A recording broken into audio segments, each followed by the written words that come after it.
Good morning, everyone. It is 9:15 a.m., Thursday, May 9th, 2024. I am calling to order the meeting of the Los Angeles Probation Oversight Commission. I am Dolores Canales, Vice Chair of the Commission. Thank you all for joining us today. Commissioner Mundo is out of town today, and I am happy to be chairing this meeting in his place. We have a full and important agenda today. I am hoping and expecting for a great meeting with a full discussion, in part because the probation department did an excellent job this week getting us the information we asked for in advance of the meeting. That has been a struggle that we have commented on many times over the past 3 years, and we appreciate the big improvement this week and want to acknowledge that. I want to share that we are going to be tabling agenda item number 6 later, which is the BSCC update. The Chief Deputy is working on a compliance plan and report to present to the Board of Supervisors that was supposed to happen Tuesday, but the Board of Supervisors pushed it forward to next week. We want to be able to comment and ask questions about that plan after it is presented. Probation has also informed us that spot inspections by the BSCC have just gotten underway this week, so they have not yet received feedback about progress. We will discuss this at our next meeting, and we will still be talking about the deployment issues and how they impact staffing under item number 5 today. So if you are here to give public comment regarding the BSCC issue, you are welcome to do so under general public comment at the end of the meeting or during one of the other items if your comment applies to that issue.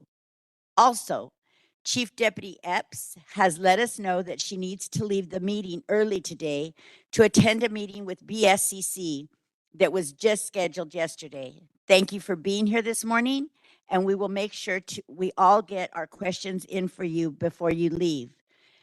And now, while we are looking forward to a great meeting today, I would like to turn the meeting over to our Executive Director, Wendy Julian, as we reflect on the 1-year anniversary of Brian Diaz's passing. Wendy. Thank you, Chair Canales. I appreciate the opportunity to take a moment to reflect on the anniversary. I'd like to thank our partners and colleagues who informed us of the reminder about the anniversary today. I think it's telling and something that weighs heavily on all of our hearts.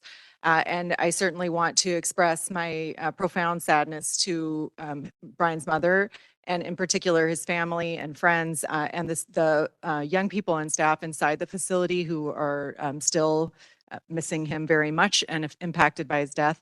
I thought I would take the liberty of reading a short, very short poem by one of my favorite playwrights, Luis Valdez, in an opportunity to take a quick reflection on a year without Brian and the work that we continue to do in order to prevent similar tragedies within the facility and protect the youth and all of the members of our community.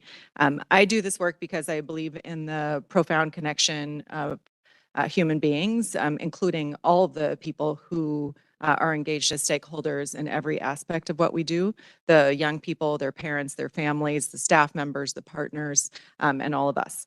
So the poem is called In la Quech. It's by playwright Luis Valdez. It says, Tú eres mi otro yo. You are my other me. Si te hago daño a ti, if I do harm to you, me hago daño a mí mismo. I do harm to myself.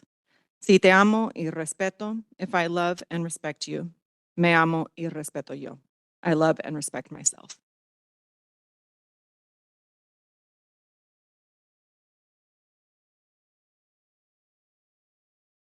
Thank you for being here. It was just a few months ago, actually, that this room was crowded with public participation talking about Brian. And I'm happy to report that there have actually been some steps forward by the department and as well as by this commission in terms of how we're following up with some of the issues that were brought up that day. Like that day, today we really encourage you to participate in the meeting. We welcome comments from everyone who's impacted by probation, including people who work for probation, people who have been on probation, people who have been incarcerated in the facilities, parents, all of people. It makes our meetings better. So thank you very much for being here live today, for joining us on the WebEx today, and for listening to us on YouTube. There will be an opportunity for public comment on every agenda item and at the end of the meeting for any item that you want to discuss that's not on the agenda. The way this is going to work is that Chair Canales will present the item. There'll be a presentation, if any. We actually have a number of presentations today. The commissioners will give comments and ask questions, and then we'll go to public comment. Then we'll come back, and the commissioners can clarify or ask questions, or the panelists can answer questions from public comment, and then we'll take any vote if there is one. We are going to make sure that we get through the meeting on time today. We'll be limiting public comment to 2 minutes per person unless we have so many people signed up that we have to limit it further. But I'm not actually expecting having to do that today. And if you need translation, I'll explain later how we can make that happen. I'd like to remind the panelists to please speak directly into the microphones.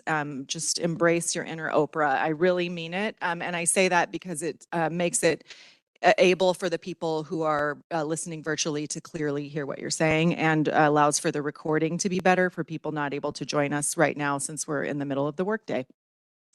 I'd like to ask for members of the public who are making public comment, please stop speaking when your time ends. I hate interrupting you, but I will do it for the purpose of fairness and getting through our meetings. Please make sure your comment relates to the subject matter of the item and remain respectful of each other and the forum. If you're here in person, I'll let you know when you stand up and go speak at the podium. That's very easy. If you're participating on WebEx, use the little raise your hand function, which is a tiny hand at the bottom, on the bottom bar of the screen. If you're calling in, you dial *3, and that will put you into the queue. If you're on YouTube, you cannot engage or give public comment. You can send us a written public comment at info.poc.lacounty.gov. With that, I'm going to look and see what I forgot. Oh, we're recording. We're broadcasting live on YouTube. Please don't send your public comment in the chat. It doesn't comply with the Brown Act, and it won't go to the commissioners. If you want to send a written public comment, you can do so. You can even do so anonymously if you wish. You can send it to info@poc.lacounty.gov. Buenos días, bienvenidos. Ya se ha iniciado la conferencia por WebEx y en persona. Si le gustaría hacer un comentario público en español, por favor, haga clic en la imagen de la mano que está en la parte baja de la pantalla. Si está escuchando la conferencia por teléfono, tiene que marcar *3 y le llamaremos por su número de teléfono.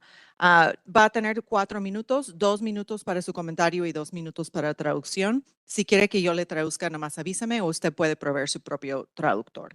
I'm going to call the roll. Commissioners, please respond when I call your name. Commissioner Carrillo will not be in attendance today. Commissioner Garcia-Lays has informed us he'll be arriving in about 10 minutes, and we'll make sure to make the minutes reflect when he arrives.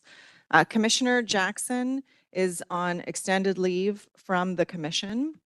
Commissioner Kakani, Commissioner Lewis, Commissioner Meredith, Commissioner Mundo is absent, will return for the next meeting. Commissioner Terry, and Chair Canales.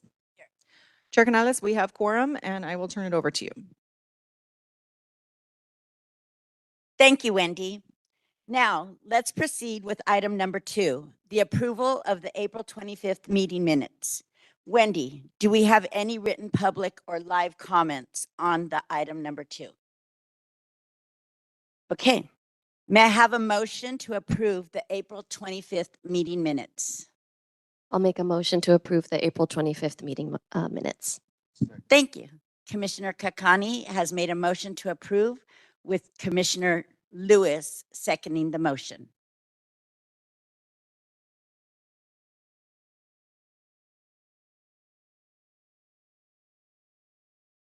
So are there any changes to the minutes? Hearing none. Oh, sorry. Okay. So are there any changes to the minutes? I'll give you guys a chance. All right, now hearing none. Commissioners, please unmute yourselves and vote with the voice vote. Thank you. Anyone opposed? Any abstentions? Motion carries unanimously. Can we please note that at 9:25 a.m., Commissioner Sean Garcia Lays has entered the room and is now present as a standing commissioner. Right? Thank you so much. Okay, so now moving on to agenda item number 3. So, agenda item number 3 is a result of conversations we had at our last meeting about issues that the commission would like to continue to address through the creation of 2 ad hoc subcommittees. The attached motion creates the 2 subcommittees. 1, to address contraband and facility security, and 2, to address challenges and strategies to better work with community-based organizations, CBOs, that provide services and programs to youth and adults on probation and in the facilities. Each ad hoc committee will have fewer than 5 commissioners and will wrap up once they report back to the POC, not to exceed 1 year. Wendy, will you read the motion, please? Yes.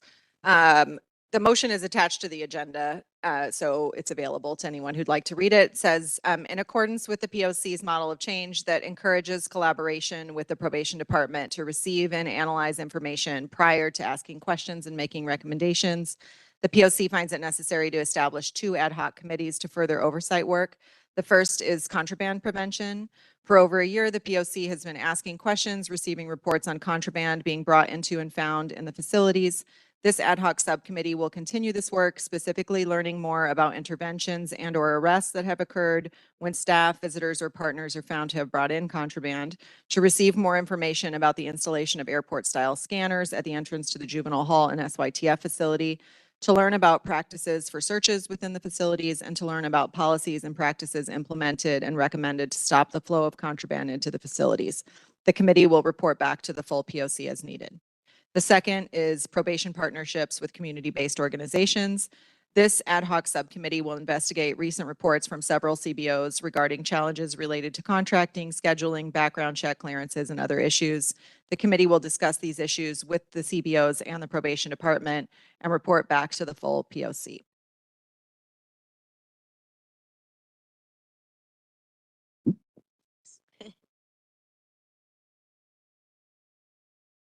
Thank you. I will make the motion to create 2 subcommittees. Commissioners, is there a second? Thank you, Commissioner Lewis. Commissioners, do you have any questions or comments? Okay, yes, Commissioner Kakani? As it relates to contraband prevention and searches, when I was last at LP, I didn't know that young folks are regularly searched between leaving the classroom and re-entering their units. And I had seen that once, I think at either Page or Afflerbach, and saw how dysregulated the young folks were after that search and like that pat down. And I get that it's probably normalized and again, normal for the young folks who are subject to this every day. But I would love to learn not just about the practices, but also any written policies related to searches within the facilities. And also if there's any opportunity to talk to young folks, if that could be included in this, because again, like I said, the young folks were wildly dysregulated after that search. They were expected to continue learning, and there was absolutely no learning that was able to happen after that search. So I think just it's important to also understand how the searches impact the folks who are being searched. Thank you, Commissioner Kakani. That's a very good point. I also, while visiting at Barry J, saw some issues with this. So we will add in the motion to review policies. So do I need another second? Do you agree, Commissioner Lewis? Okay, great.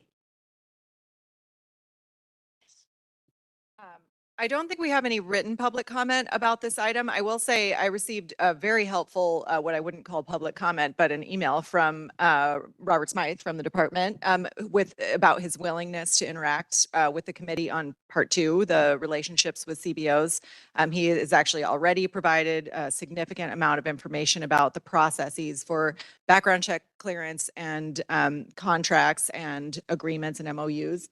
And volunteered to be part of that committee meeting as we requested. So we've already taken steps forward by putting that on the agenda. So I will just share that with you. And I'm just checking to see if anyone in the room would like to make public comment on this, or if we have anybody signed up online to make public comment. But sorry, before that, is it possible just to make another comment on number 2?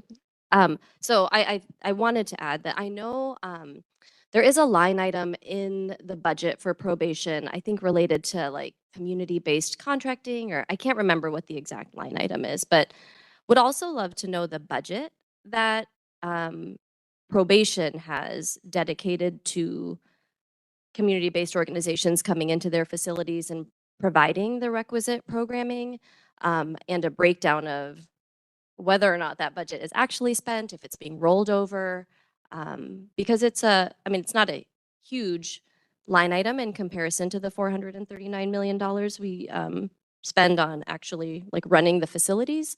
But again, it would be important to know how those dollars are actually spent, and whether they're going to community-based organizations.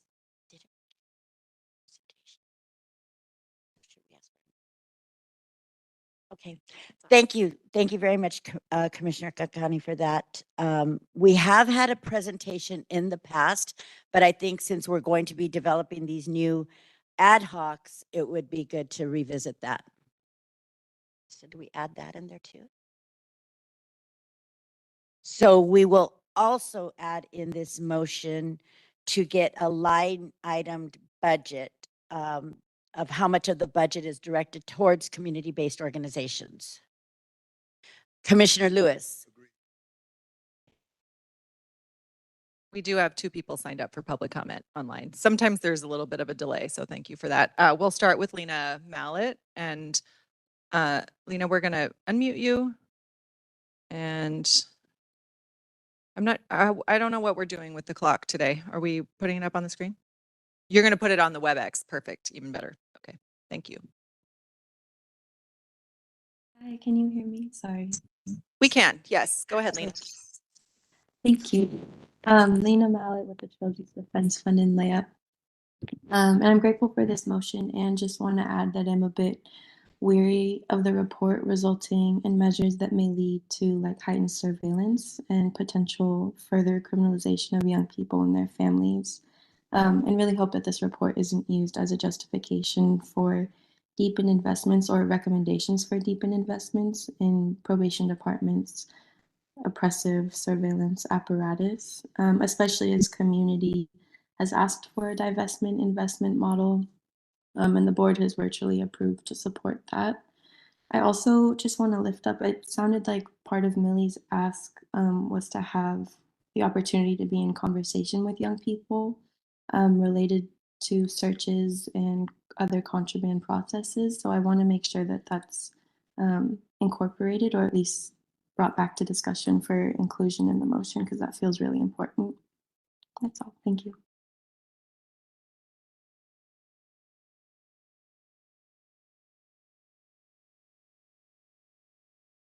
Yes. It is Tanya Ibanez. Tanya, we're going to unmute you.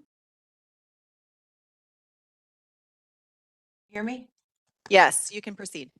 Thank you. I wanted to thank Ms. Kahani for her addition to the motion requesting budget information. I do recall a couple meetings ago, I think it might have been 2 months ago, that there was some discussion about how scanners had been purchased at a great cost to the probation department, but they still had not been installed. So I don't know if that changed, but I am concerned that the scanners might only be used for visitors and not for staff. And so I'd like confirmation that everyone is going through the scanners and not just visitors. Also, there was a question about dog searches. I think that the Department of Probation is using canine to search. And again, I'm not sure if the canine are searching just the youth and visitors or if staff is also involved. So I think it's important to get some clarity on this, and a line budget and a status report on the scanner is something that I think needs to be considered. I don't know if the staff have perhaps some kind of union contract that prohibits them from being searched, but given the amount of deaths and the amount of drugs that have been discovered within the facilities, I think that the Department of Probation needs to reconsider any protections that the staff might have from a search. So that's it. Thank you. Deputy Chief Epps is going to address at least one of those questions. Thank you. Scanners have been purchased, as you stated. They have been installed. Everyone coming into the facility is subject to the security processes for screening. That's any provider, that's all employees, including me and the chief, have to go through the scanning, the process. Any of your items are scanned when you come into the facility, any of your bags, your personal items, and any other things that are done with searches.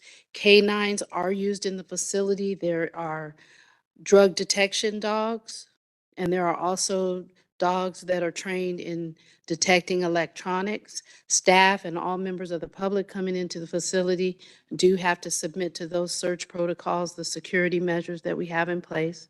When there are searches done in the facility in efforts to locate contraband, the dogs do go into the unit. That's any staff areas, any offices, any living portions in the unit. So everybody is equally held accountable to the necessary screening processes. Thank you. We have two more public commenters. The next one is Megan. Megan, we're going to unmute you.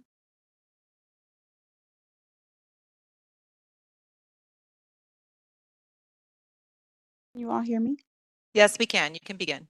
Awesome. Thank you. I am in support of this motion. My name is Megan. My pronouns are she, her, hers with the Reimagine LA Coalition.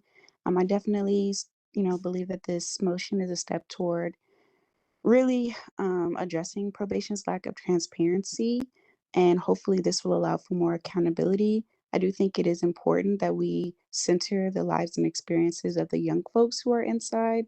So seconding what Commissioner Cal County has uplifted, and definitely want to make sure that this motion does not lead to any additional surveillance or criminalization of our young people. I think that is not what we're hoping to do here. And again, just wanting to uplift the need for more transparency with regard to the probation department, and also support the idea of adding more transparency around probation's department, generally speaking, their budget, generally speaking. I know there's often unspent dollars. I know there's been difficulty with community-based organizations receiving grants and contracts from the probation's department. And I'd be curious to know who's currently receiving um, grants from probation, and just looking at the trends there. I think that would be really, really important to uplift as well. Thank you. Thank you, Megan. Next up, we have Lupe Ross. Good morning, Ms. Ross. We're going to unmute you. Oh, Yes, good morning. You can okay. begin. Yes, thank you. Good morning, everybody. On the community-based organization ad hoc committee, are CBOs going to be invited to attend that meeting also?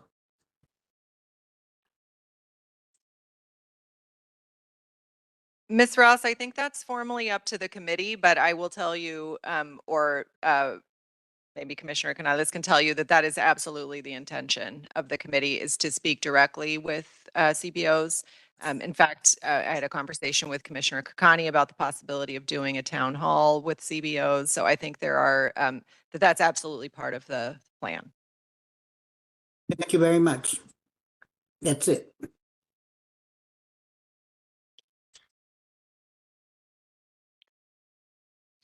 All right, thank you so much.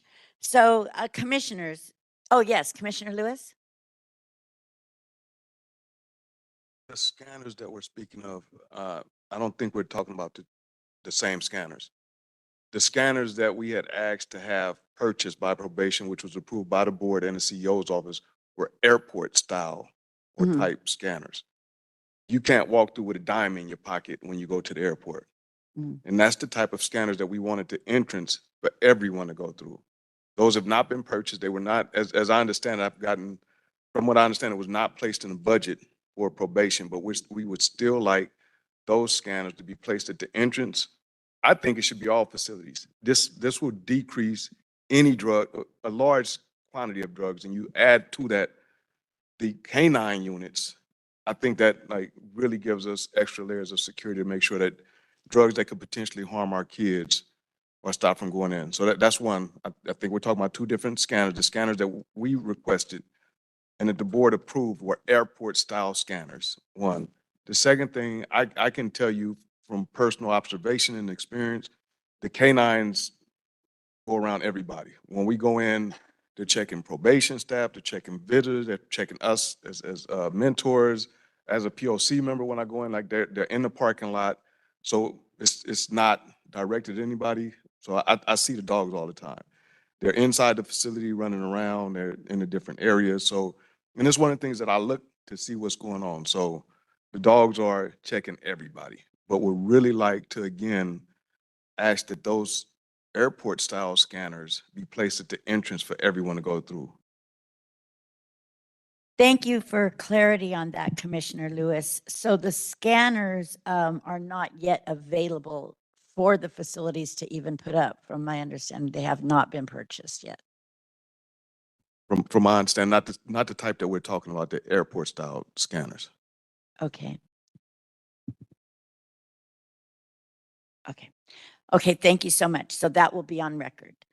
So commissioners, Chair Mundo has, yes, no, go ahead. So I know Ms. Epps was talking about how everyone is subjected to the scanners and, when they walk in, whether it's Ms. Epps, whether it's myself, whether it's family. And I think, not Commissioner, sorry, Ms. Gongora and I were at LP on, I think it was April 11th. And we were waiting for quite some time. So we got to sit in the waiting area and watch a number, and it was around shift change. So we watched a number of staff come through. And the number of folks I saw come through with phones or keys or whatever thing that may have caused the scanner to beep, who failed to put those items on the scanner, but simply hold them up to show the security staff or whoever they are that, oh, look, we've got some things that might beep, and walk through, get beeped, and then keep on moving, was quite astounding. So I didn't see folks kind of have to put everything on their bodies, again, whether it was their keys, whether it was their phones, whatever it was that may have beeped on the actual scanner, but were permitted to walk through just by holding up those items, was, again, a little disturbing.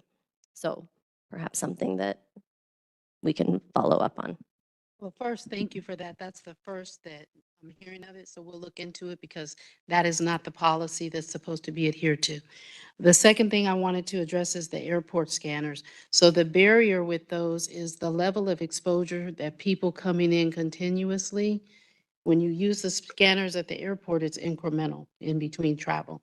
But when we would come in daily to use it, there's a certain dosage of exposure. I don't want to say radiation, it might be, but we can certainly report back on that. It presents some health issues. So I do know we can have our Chief of Security, Mr. Strong, come in because that is a concern. That's why they have not been purchased or installed. Thank you for that. So that had also been Wait discussed. just a minute, Commissioner. I'm sorry. That's okay. Well, Commissioner Lewis, it's just that Commissioner Meredith had his hand up. So I'm not sure if I'm supposed to actually respect that he had his hand up or just let you talk. What should I do? Okay. Okay. Commissioner Lewis is yielding to you. So I just wanted to. I think the contraband committee can look into a lot of these issues that we're talking about here, but I do want to recognize I was at Silmar this week and I got in there, I got scanned, had to take everything off. They wanted me. I talked to the director of the contract security and supervisor, great guy. He was on top of things and then even walked a dog by me. So I was pretty impressed with what they did at Silmar, but the contract supervisor did a good job too, and very polite and respectful.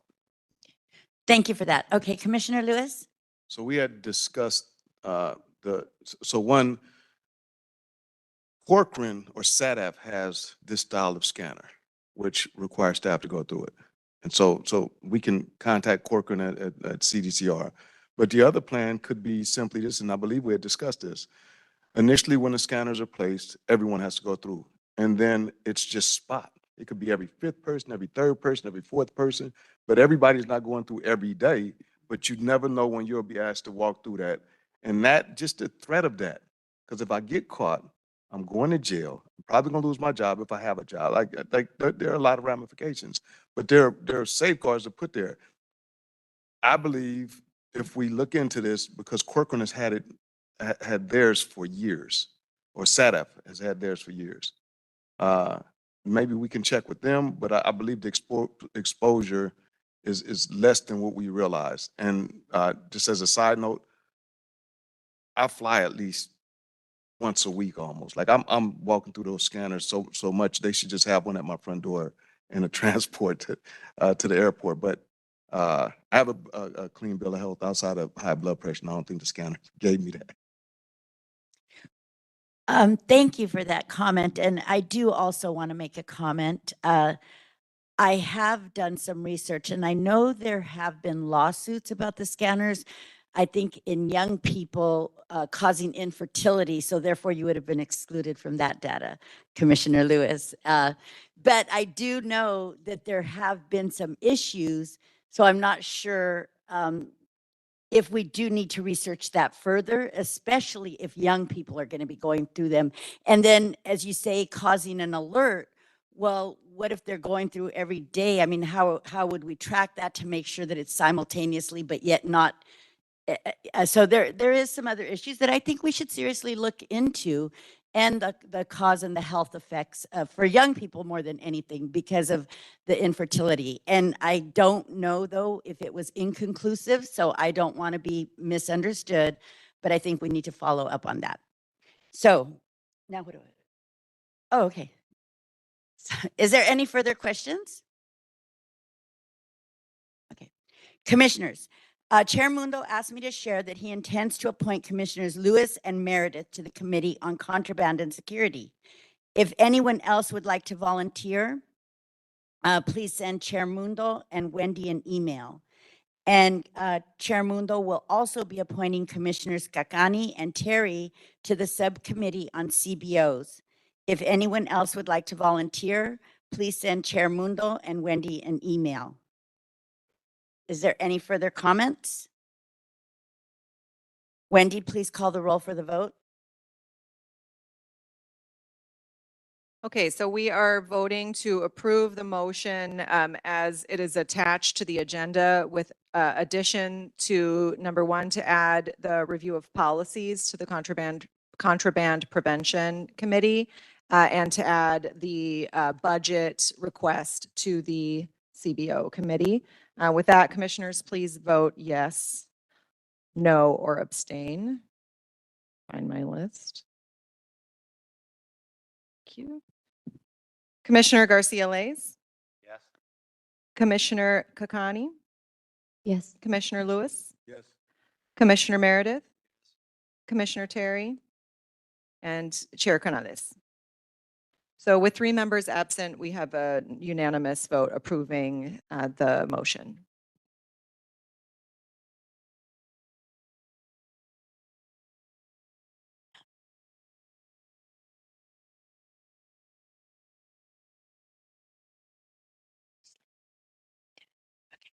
Now we will move on to agenda item number 4, which is an overview of probation's adult field supervision operations, including its core program.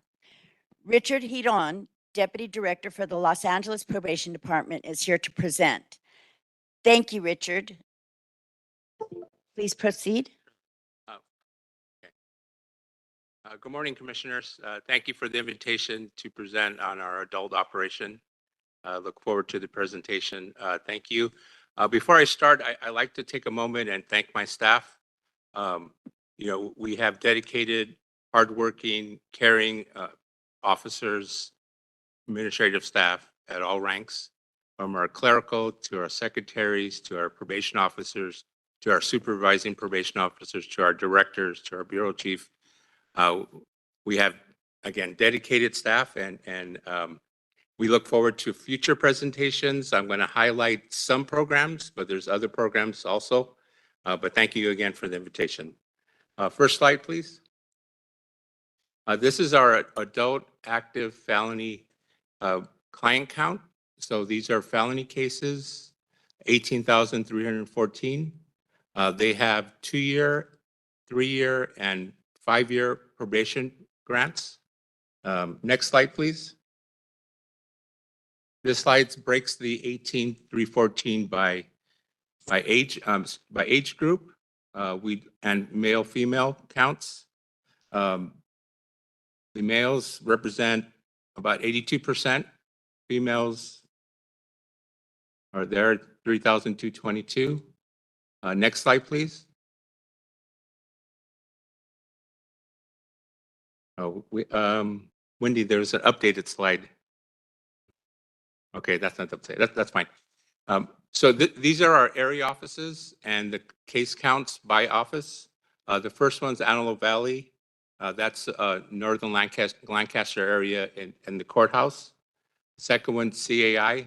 So there is a other presentation that has each office, and those are acronyms. We have 16 area offices that cover the 18,000 cases. Many of them are in courthouses. We have standalone probation offices. So at a high level, this is the case count by office. Next slide, please.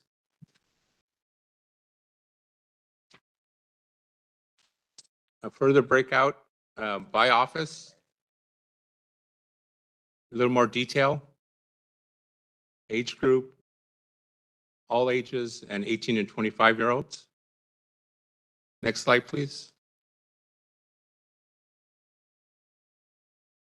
So recently, there's been a county effort to provide services for our aging population in the county, not just those who are on probation. So we drilled down on the ages. So this is a slide that shows ages from 18 to 25, 26 to 40, 41 to 59, and over 60.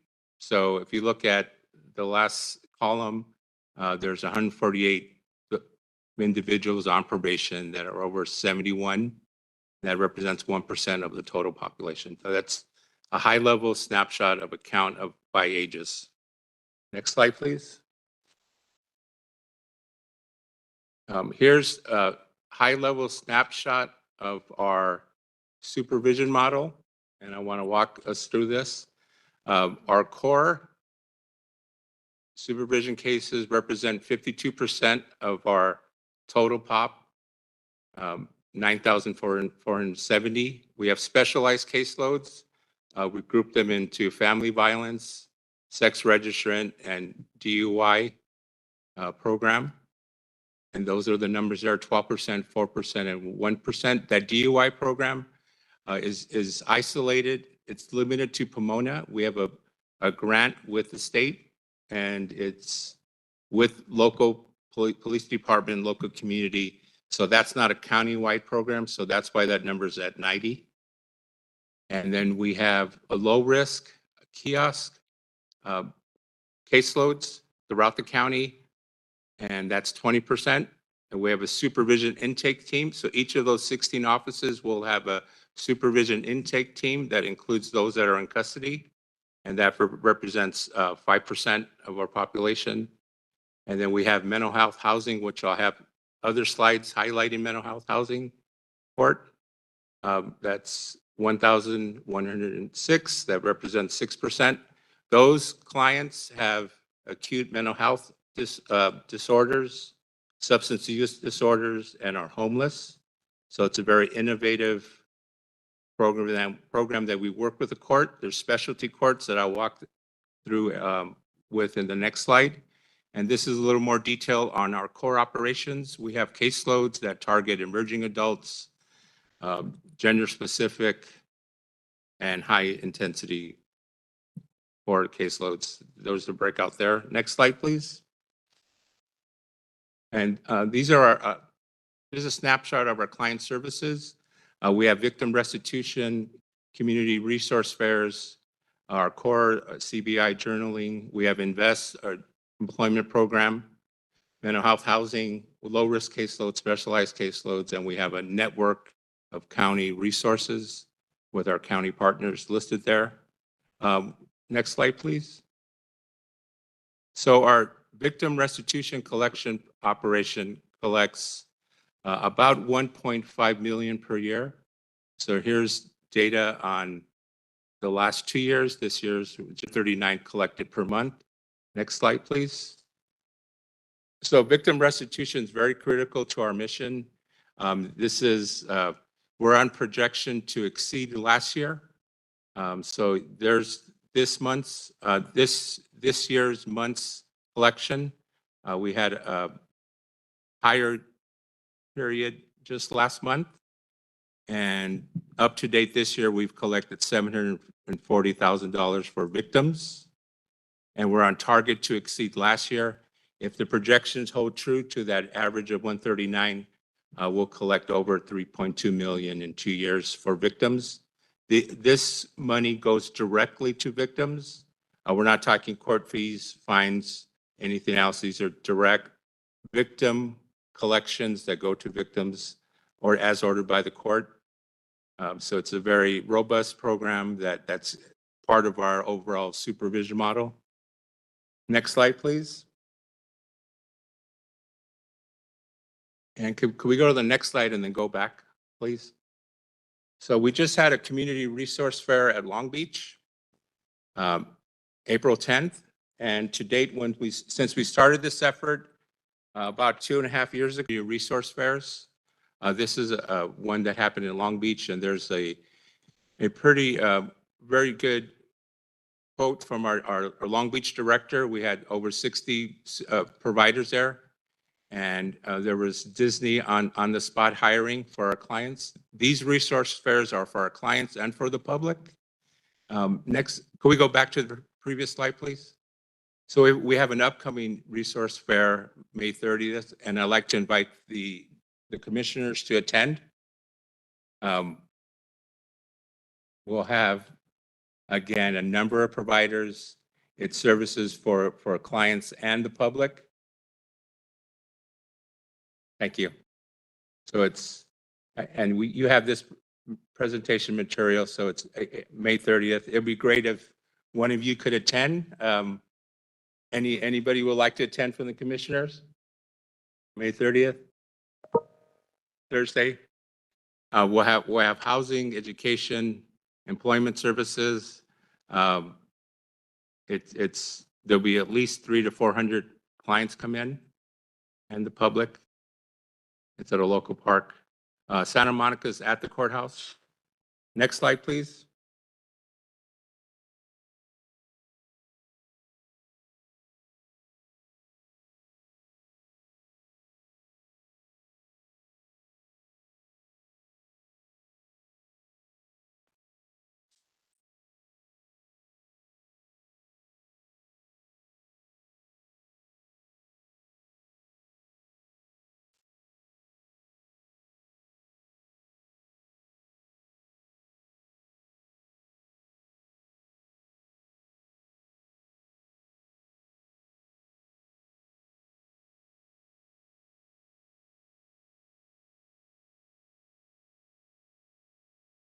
I think what they were able to do, Director Hedon, is pull up the new version of the presentation. Okay. So we can go back in a second to the 2 slides that you added. Sure.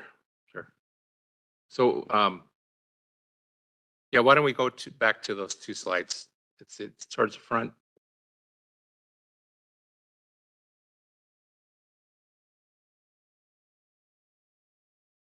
Okay, go back. So this slide was added to it's hard reading the acronyms, but those are the locations from Antelope Valley, Central Adult Investigation, Centinela, East Los Angeles, East San Fernando Valley, Firestone, which is at the Martin Luther King Hospital, Foothills in Pasadena, Harbor, Long Beach, Pomona, Rio Hondo, Riverview, the Reentry Opportunity Center, Crenshaw, formerly the Crenshaw office, across street from USC, South Central, San Gabriel, Santa Monica, and Valencia. So those are our offices. All our field offices, with the exception of the very first one, Central Adult Investigation, that's downtown at the courthouse. If you notice, the case count is very small. That's where folks are placed on drug court and supervised either downtown or at Foothill, but they're assigned at Central Adult Investigations. Yeah. Count is slide 5. Next slide, please. Yeah. Yeah, so if you notice, that's why Central Adult Investigations has that smaller number. Riverview's in Arcadia next to the 605 and the 10. And all of you are invited to any one of our offices as well. Next slide, please. I'm going to go to the slide that was added. It had the ratio breakout. Very busy. I'll have a better slide in the future, but that gives a breakout of the entire population by office with the race breakout. It's hard to read. You know, we'll develop a pie chart and it'll be a little bit more friendlier to see, but a lot of information there. Can we go back to the slides on mental health, please?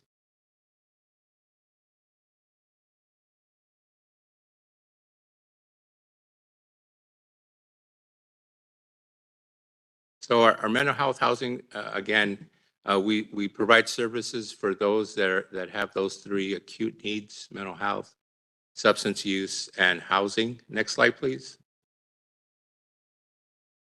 There's a breakout of our count, and we have 4 different streams avenues where clients come in. They all come from specialty courts. We have an ODR felony court, which is our original one started in 2016. We have ODR diversion, and we have felony incompetent to stand trial cases out of Hollywood Court, and our regional center clients. Next slide, please. And there's a breakout of our population of the 1106. Next slide, please. A different slide on the same population. Next slide, please. And this is all of them have housing. There's permanent housing, temporary housing, residential treatment housing, and regional center housing. So that you'll see that majority are in temporary housing, and clients do transition from temporary to permanent. Next slide, please. I think that's it. So I know it was a lot of information. I did highlight mental health housing and our restitution collection, but we have a very robust, innovative employment program that I'd like to give a presentation in the future on. So I think that's it, Chair.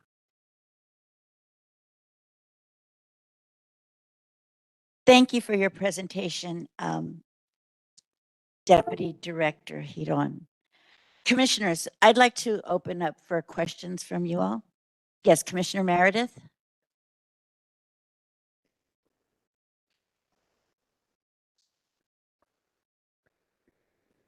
Apparently, they have a lot of probationers and AB 109ers that come onto their facilities that usually have warrants for AWOL. And they were saying there's a lot of programs available. They'd like to develop a better coordinated relationship with the department.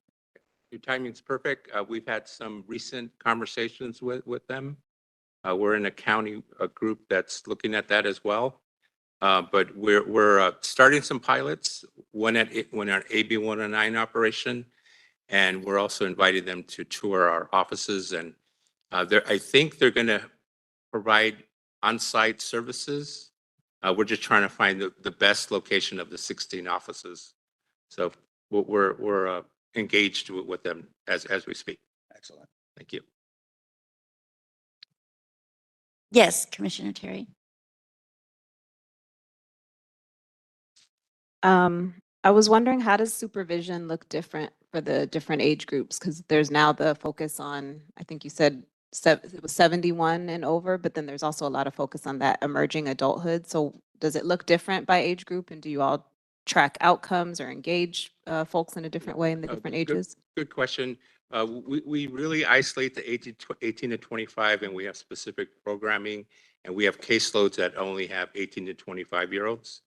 So we are targeting services and wrapping employment opportunities for them if they have court-ordered conditions. So we are doing things differently from years back.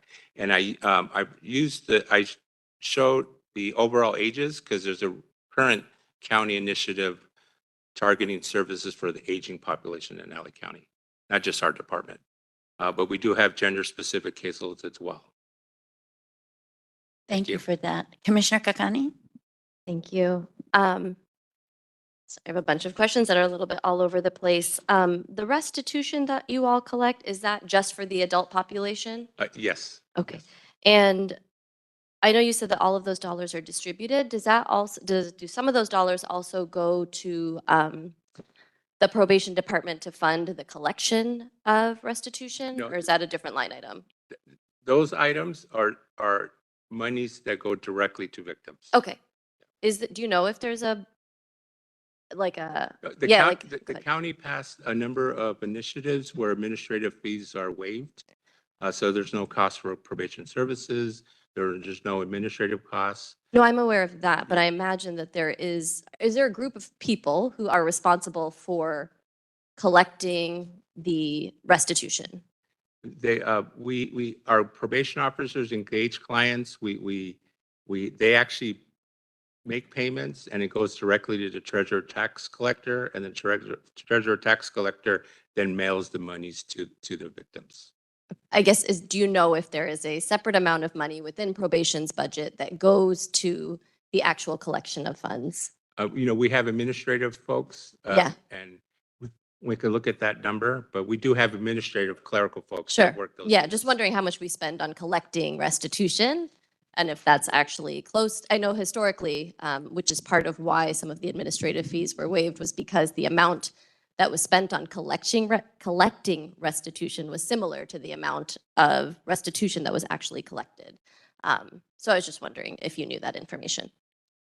We can check and get the update, but a few years back, there was a state law passed that prohibited fees and fines related to adults and juveniles. So there shouldn't be, but I'm not as familiar with the full structure here in Los Angeles, and I haven't had an opportunity to do a deep dive, but there shouldn't be. We can check into it. No, I'm not asking if that like administrative fee is imposed on the actual individual who owes the restitution. I was just wondering if there's actually part of your budget that is dedicated to the collection of restitution that comes from the county, that comes from, the general fund, net county costs, whatever it is, but that's fine.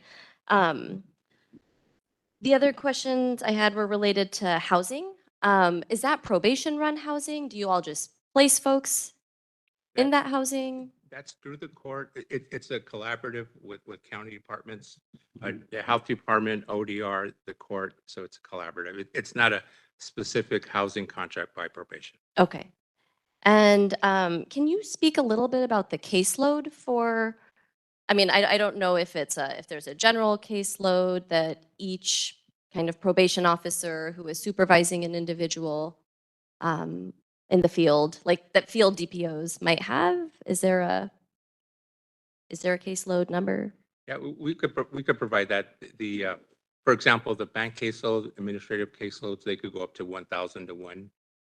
So The which caseloads? I'm sorry? the administrative caseload, they refer to a kiosk, bank caseloads. Okay, They could go up to 1,000 to 1 because they report via kiosk. sure. So depending on the specialized caseload, but we could provide targeted caseload size to the group. Yeah, that would be great, even just if it's different based on the age group, different based on the type of thing that is being supervised. I think it'd be helpful to know that caseload. And do you have any data on like violations, like how many folks are violated, what they're violated for, whether that results in their incarceration, kind of like the outcome stuff that I think Commissioner Terry was talking about? Yeah, we could prepare that for a future meeting. But the bigger violations are new arrests. Okay. Technical violations, we work with the court. They're not remanding folks in for technical violations. It's really the new arrests. So we could pull that data. Yeah, or even if technical violations result in lengthening probation, like extending the period of supervision, I think all of that information would be helpful. And I think that's all I have for questions. Thank you so much. Any other commissioners? Yes, Commissioner Sean Garcia Lays. Sorry, the last question I was going to ask was related to the deployments of field DPOs to the hall. If you've heard of how that's impacting supervision, how that's impacting the DPOs kind of in the areas Commissioner that you Khan, presented. I promised our county council and probation that I would, if this question came up, say that is the next agenda Okay, item. all right then. Thank you, sorry about that. How do we know how effective or whether these programs are reducing recidivism? We have, the mental health housing. It's a high success rate. It's won a number of county awards. Our invest program, we could pull some data. We have most folks come into probation have 2-year grants, and they finish. Our violation rate is pretty low, so we could wrap that and give that to you. But as people come in and they successfully complete probation, we could provide that number as well. Yeah, I mean, because this all sounds great, but it's also very high level, and it seems to, sort of skirt around the question, which I always want to know, which is the public safer? How much safer? And are all those numbers over time going in the right direction, right? I mean, there have been concerns in the public about increasing crime over the last several years. And one of the major focuses of criminal justice reform for the last decade has been to shorten sentences. And that puts more importance on probation. And on the long term, we know that's been working. In the short term, there's some questions. And so I would like to be able to assure the public that, shorter sentences and more probation is actually making the public safer. But this presentation wouldn't help me make that claim. It doesn't discount that claim at all, but that's information I would really be grateful for. Okay. Thank you. And then I did also have one more detailed question about the restitution. But first, so I understand your question is, for example, if we have an office with 10 staff collecting restitution and we pay them $150,000 a month to collect $150,000 a month, it might not be effective. But then my question is, the numbers dropped off dramatically in February and March of this year, even though this year you were saying it stands to be more restitution collected than the year before. Can you tell us why?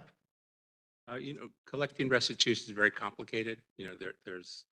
There's joint several cases where there's multiple defendants, one crime. Folks lose employment. So these are restitution amounts where somebody on probation has a restitution amount, and they have their own household to maintain too. So there's a number of challenges, but we do focus on restitution, and we did have a spike that I'm going to look into for April. If you look at the data. But if we continue with the average the last 16 months, we'll exceed last year's. So I saw this spike in April and the equivalent dip in February and March, but it was pretty consistent. There's definitely no dips or spikes like that anywhere else in the graph that you showed us. So I didn't hear an answer to whether or not you know why there was that dip in the spike, or maybe, I mean, you just said you're going to look into the spike, but do we know what was different about those months as opposed to all the other months? I'd have to look at it. The cases could have went down. It's not everybody on probation has a restitution order, so we got to look at all that stuff. Yes, Commissioner Terry? Just a follow-up to that, how does it work if someone has that restitution order, but they're not able to pay it? Does it just kind of get tacked on? Is it like child support where wages are garnished? What is that process? We inform the court. The court would then likely issue some civil judgment towards the end. But person placed on probation 2, 3, or 5 years has that period to pay restitution, and the court would make the final decision at the end. And is there any, like if you know someone has been struggling to find a job, for instance, or like you said, has those household budget concerns, and then the period comes and they haven't paid it, is there any advocacy, or what happens to that person? Is there room for advocacy with the court? I guess I'm wondering. I think the DA, the PD would get involved, but again, I'm not minimizing restitution at all. These are crimes against a person, and there's a restitution amount, so there's a victim involved. So the advocacy would have to be addressed in court. Thank you. And my question was about the housing. I noticed on the pie chart, a large majority is temporary housing. Is everyone kept in temporary housing until they transition to the permanent housing? Or is some of that considered like a night or two in a hotel voucher or in a program? Or how is the temporary housing being tracked?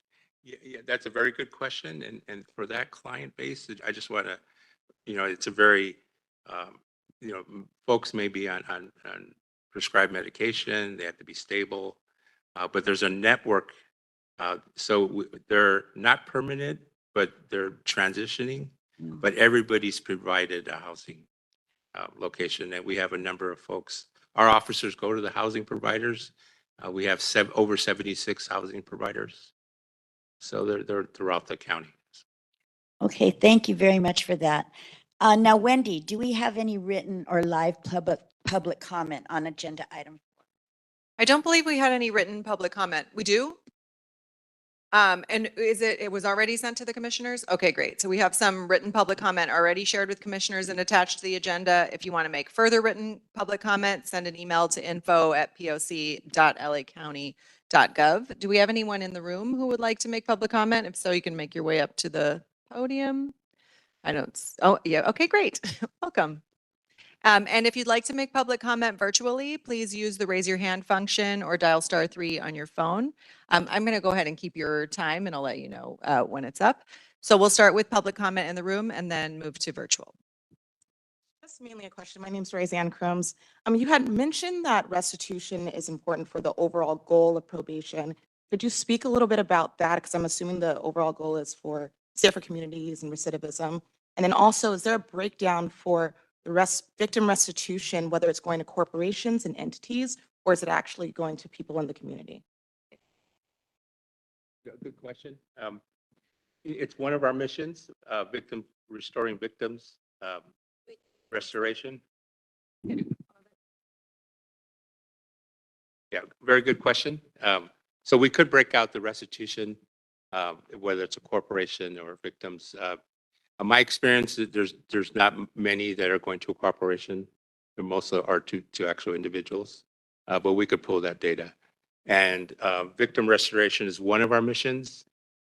Client services, providing care, an avenue for employment. So we have a number of initiatives, and victim restoration is one.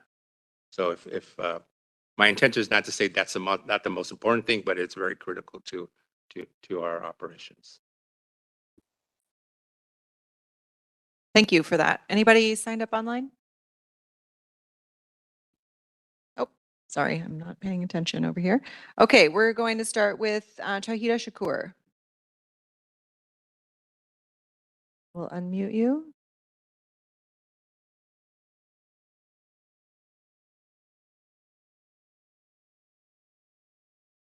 It was for agenda item 2 or 3, but I think I got skipped. That's what I was speaking on, not number 4. Okay, we'd welcome you to give public comment at the end of the meeting, or if it applies to any of the agenda items. I'm sorry that we missed you. I've heard there's maybe a slight delay on the broadcast to YouTube, so I hope folks will join on WebEx. Thank you for that, and we'll move on to, is this a new hand for Tanya Ibanez? Tanya? Hello, good Go morning. ahead. Can you hear me? Yes? Yes. Yeah, thank you, Mr. Hidon, for your report. My question, I have a couple of follow-up questions. And maybe you can clarify, or maybe someone else on the panel can clarify. My understanding is that the length of probation is determined by the court.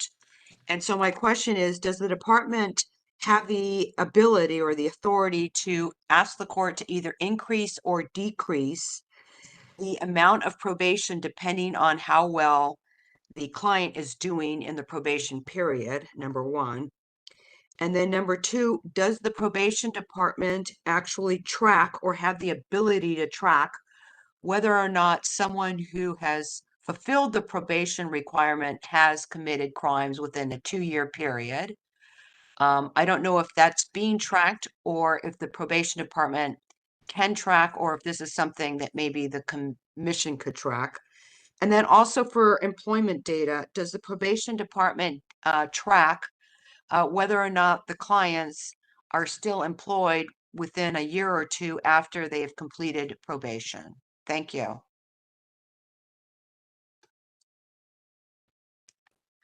Very good questions. Thank you.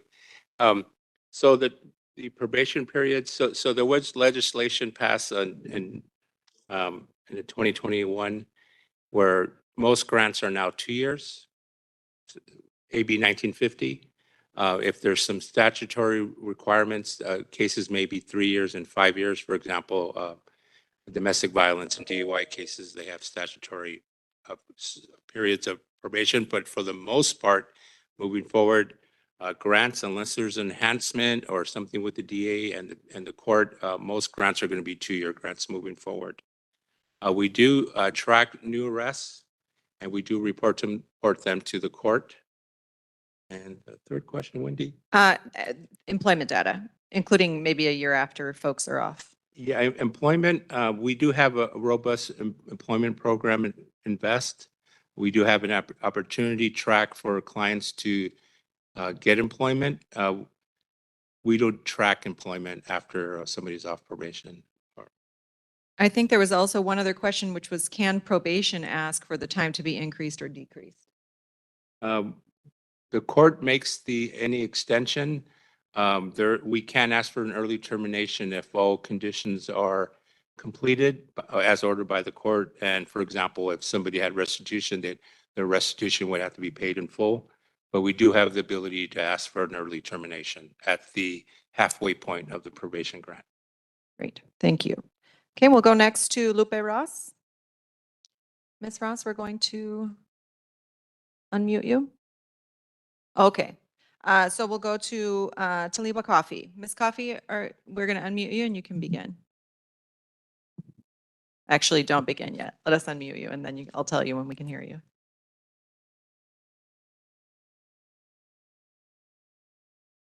Ms. Coffee, can you hear us? Yes, I can hear you. Thank you for allowing me to speak. One thing that I noticed that wasn't mentioned on there was our community collaborative court.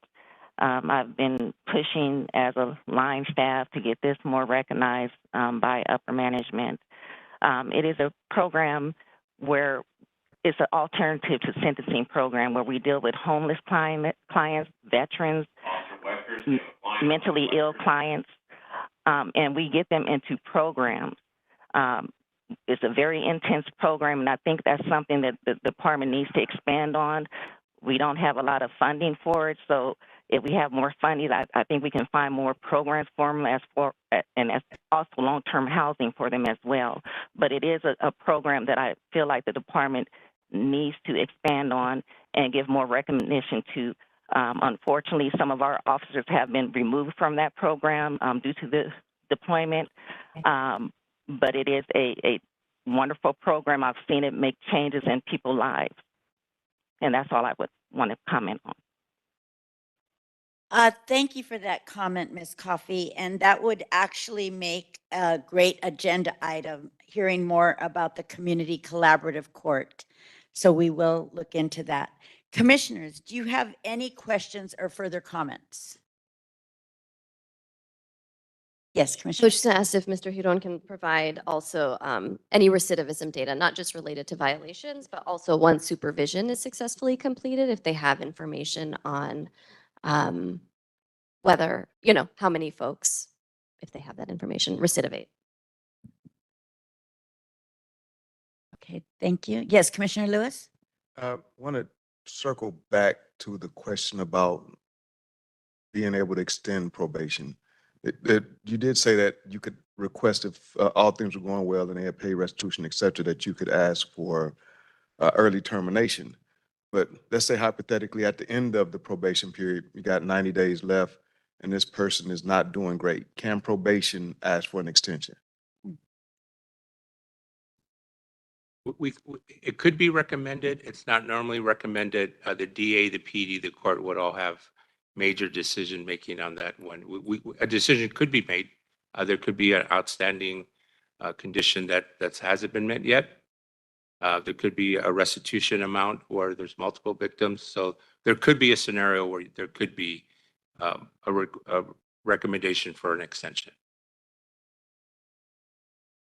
Thank you. Any other questions or comments? Okay, thank you. So hearing no further comments, we will move on to agenda item number 5. Can our additional panelists for agenda item 5 please join us now? For agenda item number 5, the Los Angeles County Probation Department will provide a report on deployments to the juvenile halls and the impact on caseload on the field. Deputy Directors Felicia Cotton and Howard Wong, we will hear from you both, first followed by Frank Paredes from the Professional Managers Association, and closing with Dwight Thompson from the AFSCME 685 Union. Deputy Director Cotton and Wong, are you ready? The floor is now yours. Who would like to present first?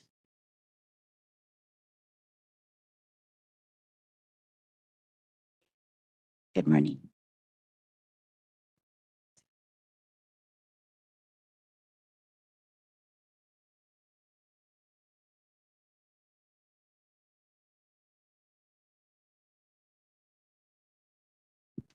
Since we're with adult, we'll start with adult.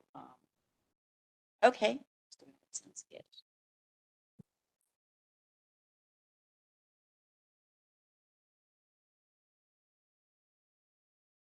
Thank you, everybody, for the opportunity to present again. The question was on deployments and impacts. So at the offices, we did have to deploy our field staff, as noted in my Is your speaker on? Can everyone hear okay?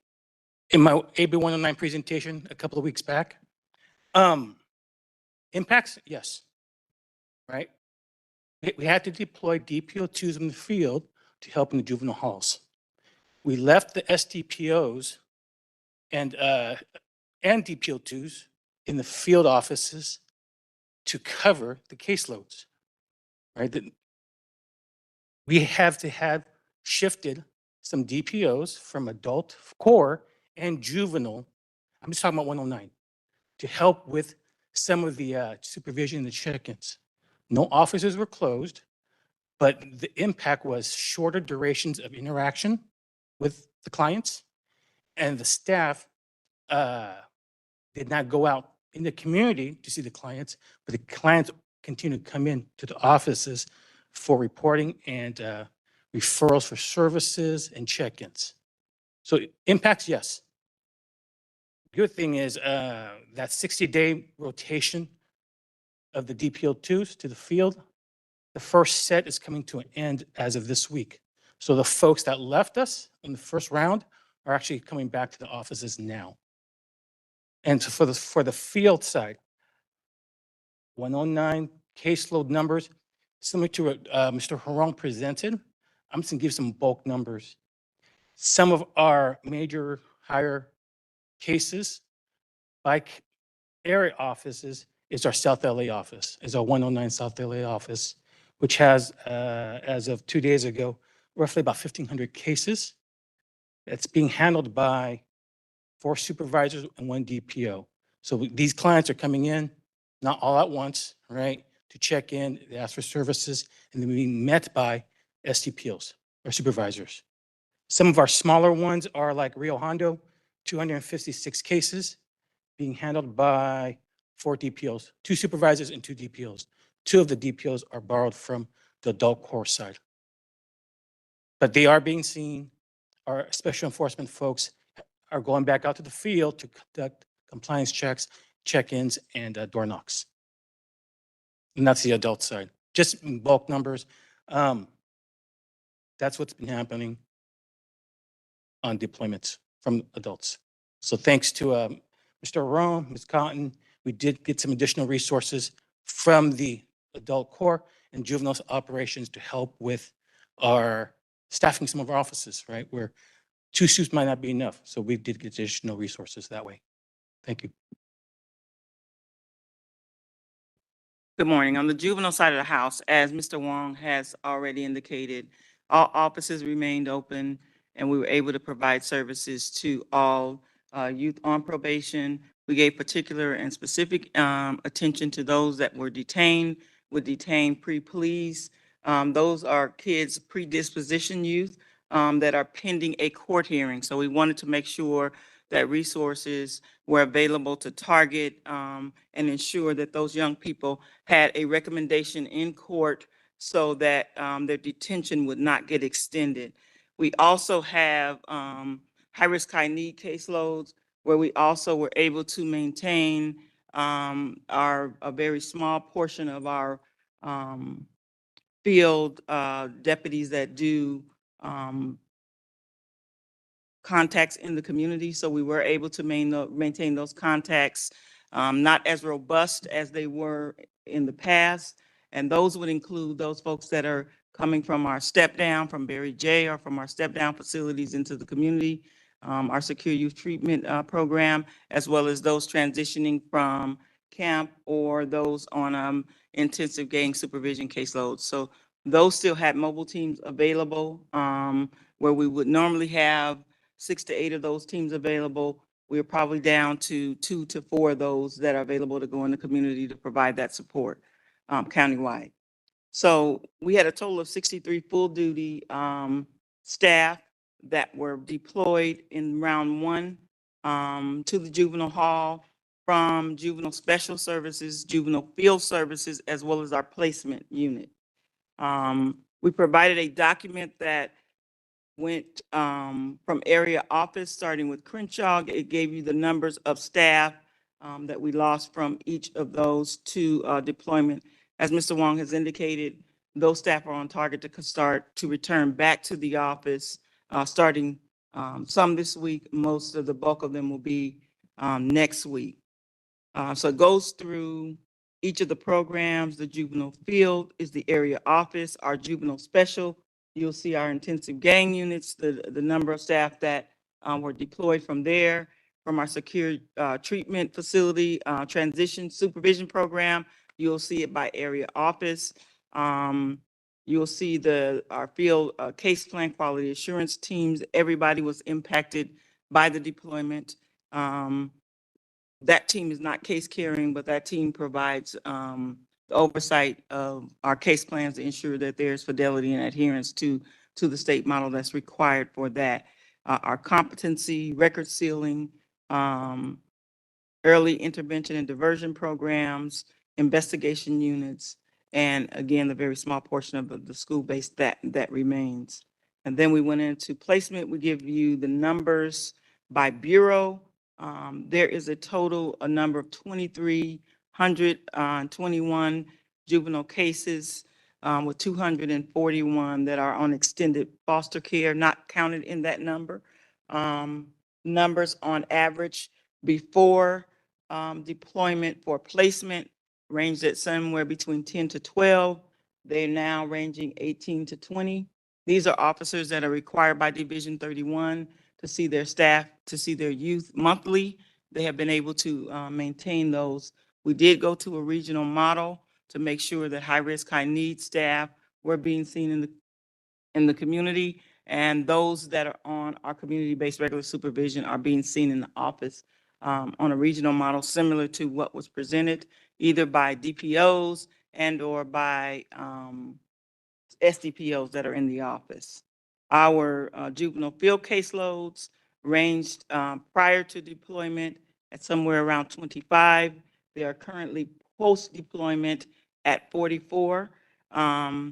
Our juvenile, again, special services, which is our high-risk, high-need, ranged at 30 prior to deployment and now are at 36. And so we went to a regional model, and what happens is when the first round of deployment staff go out, we go into a model where we look at staff that work in a region, that are familiar with that region.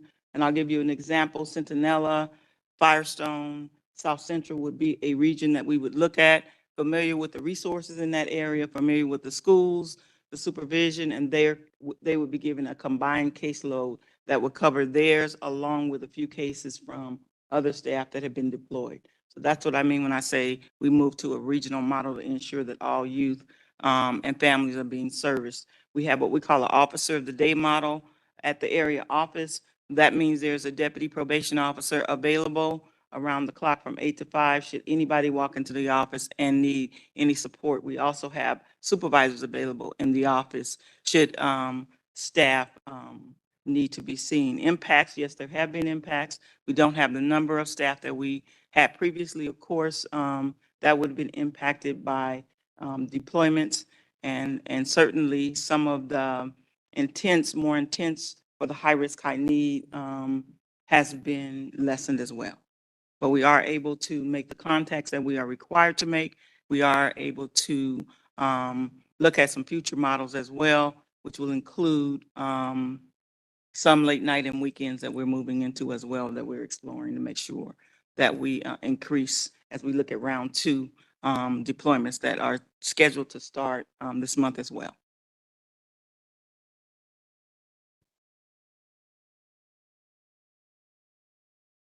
Thank you. I just wanted to note that per the commission's request, I did invite labor to attend the meeting today. I was expecting representatives from AFS-CME 685, the largest union. So there are 3 unions, just for the public to know, that represents the most of the probation employees. But it appears that they're not here today to give the presentation.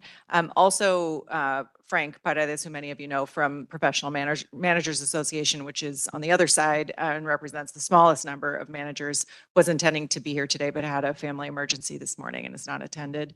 At the middle union is SEIU 721, and that is partially my responsibility. I got some confirmation yesterday and didn't follow up with them in time to get them here. So it appears that we don't have a formal union representation here today. Okay, thank you for that clarification, Wendy. And now, commissioners, do you have any questions or comments? Yes, Commissioner Meredith? I was just going to follow up since they were unable to schedule them. I would hope so. Sure, we're going to reach out and see. Any other commissioners with comments or questions? Yes, Commissioner Kakani. So I think you said the 60 days for this first round of deployments is up or coming up, the 60-day window? It's up. So the It's- first round of folks that got deployed, Uh-huh. their 60 days is up this week. So they're starting to trickle back down to the field offices. I guess I don't know who this question goes to then. So then what is being done to ensure that staffing ratios are correct in accordance with the law in the halls? Is there a second round of deployment or what's the plan? Yes, round 2 of deployments will go this month. And just to be clear, the trickle back to the field is starting this week.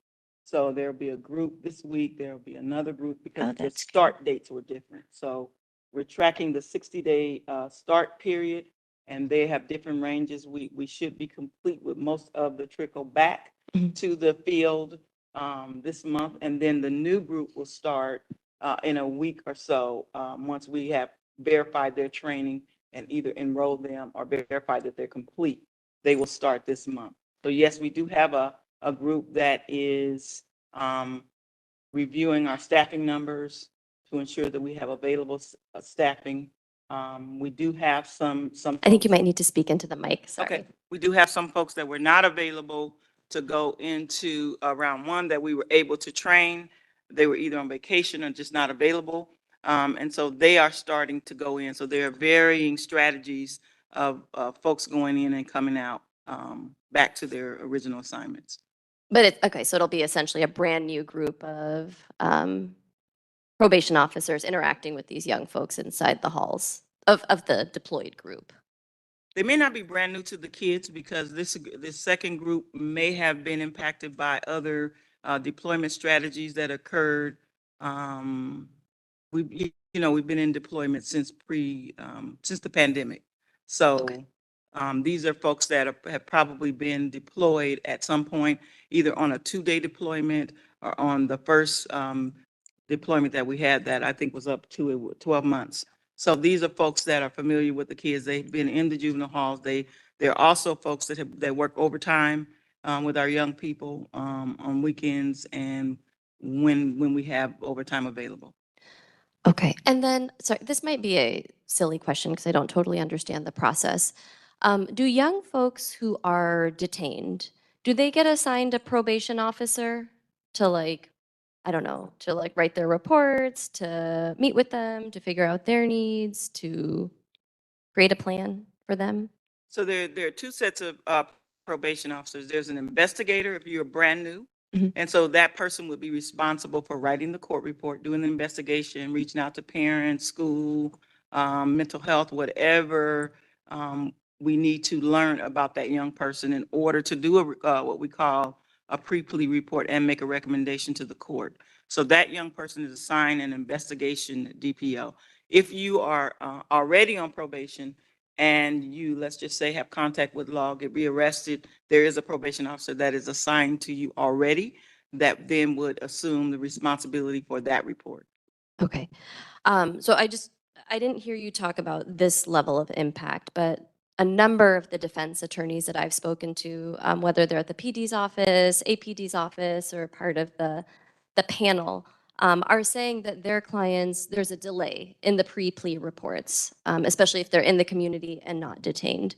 Super boilerplate, not with specifics, sometimes wrong family names. Again, so not terribly helpful in terms of identifying what the needs of young people are. And then I'm also hearing that young folks who are in the community aren't even meeting their probation officer, for example, until a week before court. So again, there's no meaningful supervision, there's no meaningful support, there's no, I guess the things that, probation is charged with providing, whether it's connection with services, whether it's support for the family, aren't really happening given that young folks aren't meeting their POs until a week before court. So I'm not sure if you've heard similar things or if you have thoughts on that or how that can or will be addressed. We have some strategies in place. Number one, to look, as I mentioned, the detained pre-pleas. We have what we call court trackers that track court report due dates. And court reports are due in court 2 days prior to the court hearing. So we get a notice if that report is not there. And so those are the court reports, again, as I mentioned, that we want to ensure that we are not late or missing on because those young people are detained and we don't want them detained in juvenile hall any longer than they should be. When I looked 2 weeks ago, we had not missed any Okay. of those reports. Now, there is a 10-day window that we have to complete those reports. And oftentimes there are orders where we're not to speak to the young person at all. And we follow those orders, or we're not to speak to the young person about certain things. We immediately, what should happen, again, and I have to dig deeper into that, is that the family should be immediately contacted for an interview. Normally, those interviews occur in the office where there's a list of things that we ask the family for to bring when they come to those hearings. So I haven't heard much about any issues on the pre-plea side. If you're speaking to the supervision, we did break down some caseloads. I have not heard of any major issues where families aren't being seen. I'll look into that as well. I haven't gotten any of those complaints. Maybe I got two where a family, it was rumored that the office was closed. The office wasn't closed. Went in and looked to see who we had on duty. We had 6 probation officers in the office as well as 4 supervisors. So I checked on that one, cleared that up, made sure that the mom had numbers to folks if she ever needed to reach out for support. So we follow up on them when we get them, but I would be more, I'm very interested in those so that we can correct those immediately. Right, and I understand the pre-plea reports being prioritized for the detained folks, but I'm saying that, like, you know, do you get any notification for pre-plea reports that aren't submitted or where extensions are requested for those who are in the community? You don't have, We have a prohibition right now. Any continuations on pre-pleas need to come to my level. I have not gotten any requests for continuations for pre-pleas. We have these officers in regions covering our investigations monthly. So some of them may have a hybrid caseload where they may have 10 supervision and they take the overage of the investigations. So we have somebody that, we have a team that looks at that regularly. That's a regular function of probation. We call it the farm in, farm out process, meaning that if one group gets overloaded, we have the ability to reassign those cases in a timely fashion because we find out the day the court report is ordered. We have a probation officer that sits in court to make sure that we get that information immediately so that we can meet those mandates. so would you like me to forward you the cases I would. where there has been a Absolutely. delay in the pre-plea reports? I would. Where- Okay. Absolutely. Because, yeah, perhaps there's, I don't know if there's like an issue with the tracking. I think one of the other things that we had asked for, so I appreciate the sharing of the number of folks who have been deployed, but what that is in relation to the total number of people in each of these offices would be helpful, right? So if the pre-release center, for example, has 6 folks who are deployed, is that 6 folks out of 8? Is that 6 folks out of 6? Or is that 6 folks out of 20?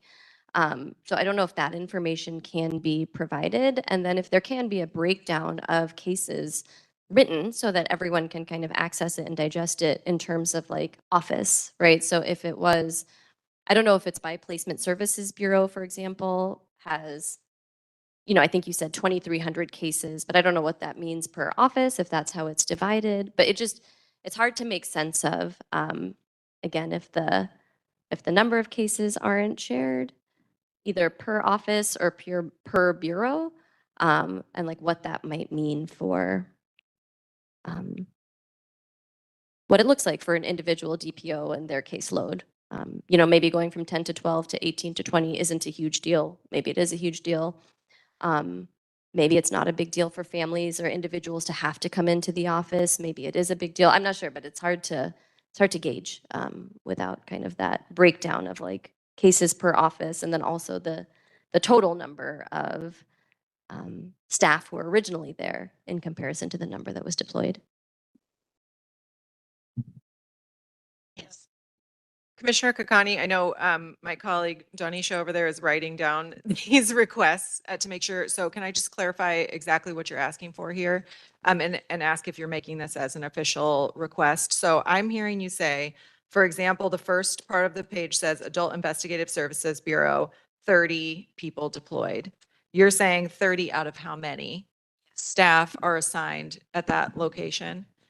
Yeah, and I don't even know if it can be broken down. I mean, just so for example, Mr. Hiron provided kind of a breakdown of cases per office, right? So obviously Riverview has however many thousands of cases. So maybe having folk from that office being pulled is a larger lift. So it would also be helpful to know the breakdown per office, like the Central Adult Services Court Officer team. If there are 6 folks who are being deployed, 6 folks out of how many? Does that make sense? I think I understood the Okay. question. And so, right. And then again, the cases, I don't know, I imagine the cases are broken down per office. Yeah, thank you very much. Great questions. Any other questions from the, yes, Commissioner Terry? Just two questions. When you mentioned that there's, one of the impacts has been the shorter duration, like less time with clients, what has that gone down to? Like, what is it ideally? And then what is it currently? Ideally, usually pre-deployment, anything from half an hour to an hour. I'm just guesstimating because that's what I did when I was a caseload carrying DPO, or about half an hour. Now, possibly by half. I'm just guesstimating because I haven't been there for a long time. Okay, just trying to get a Yeah. sense of what that means. And in terms of that and less going out in the field, and if we're assuming that the caseloads are still going to be pretty high because there's another team of, deployed workers going out, how is there any way to work with CBOs, with other community agencies to help with that? If I know I can only give you 15 minutes, am I connecting you to a CBO who can spend that additional time? Or is that already happening? Could you share more about that? That's one of the questions being worked out at the 109 work group, the AB 109 work group. I'm only talking about 109, where we do have CBOs and appointees at the table. So that's one of the discussion items.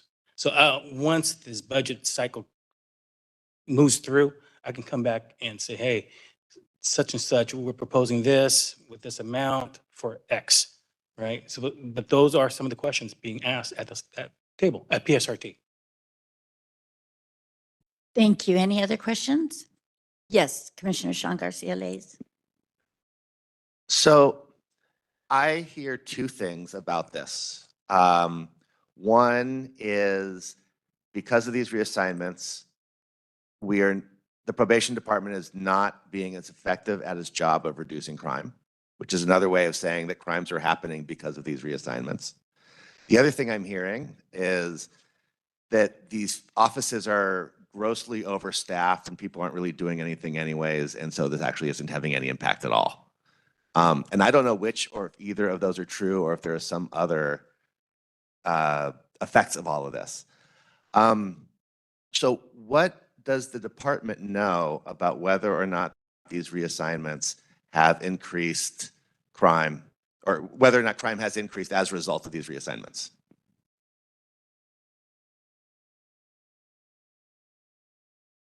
That's a good question. And it's one that every university criminologist would struggle to answer, but that is their job, is to try and answer these hard questions. So I'm wondering if the department has any sense. So I'm gonna throw something out there. This reminds me of early COVID, when the county shut down for 2.5 years. Literally, everything was a phone check-in, right? Was there a spike in crime? Was there this? Not sure, right? This is not like that, right? So, good question. I don't know. Because back in early COVID, all offices are shut down. Everybody was at home. The check-ins were by phone, right? So I don't know.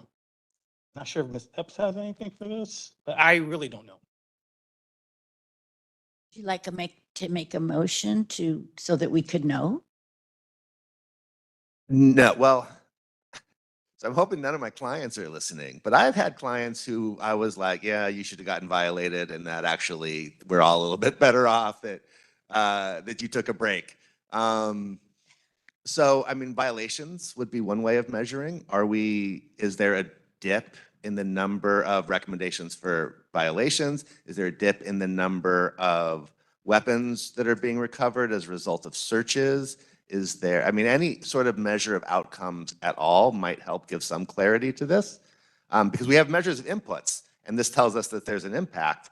Commissioner Kinkani's point was I was going to bring that up too, which is I don't know what these numbers mean, but they're measures of inputs.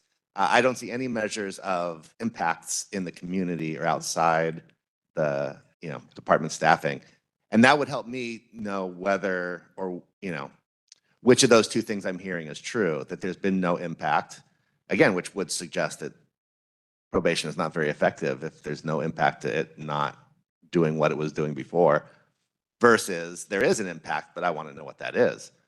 So I don't have a particular data request because I don't know what data there is or what answer, but it's important to know that nobody in the department knows the answer to that question. And then the other thing I brought up when we asked for this, or when I asked for this agenda item, was we get a number of critical incident reports per month. And I have wondered whether or not any of those critical incidents, if we were to investigate what services were being provided to those particular individuals, were the services they were provided impacted, or how were they impacted by the reassignment of people? Now, because we're talking about particular cases, perhaps this is something that the Office of the Inspector General needs to look into, not something that's appropriate for general discussion at a public meeting. But that may be something we need to do in the follow-up. But is there anything that any of the staff feel comfortable talking about those critical incidents today? Well, thank you for the question, the opportunity to respond.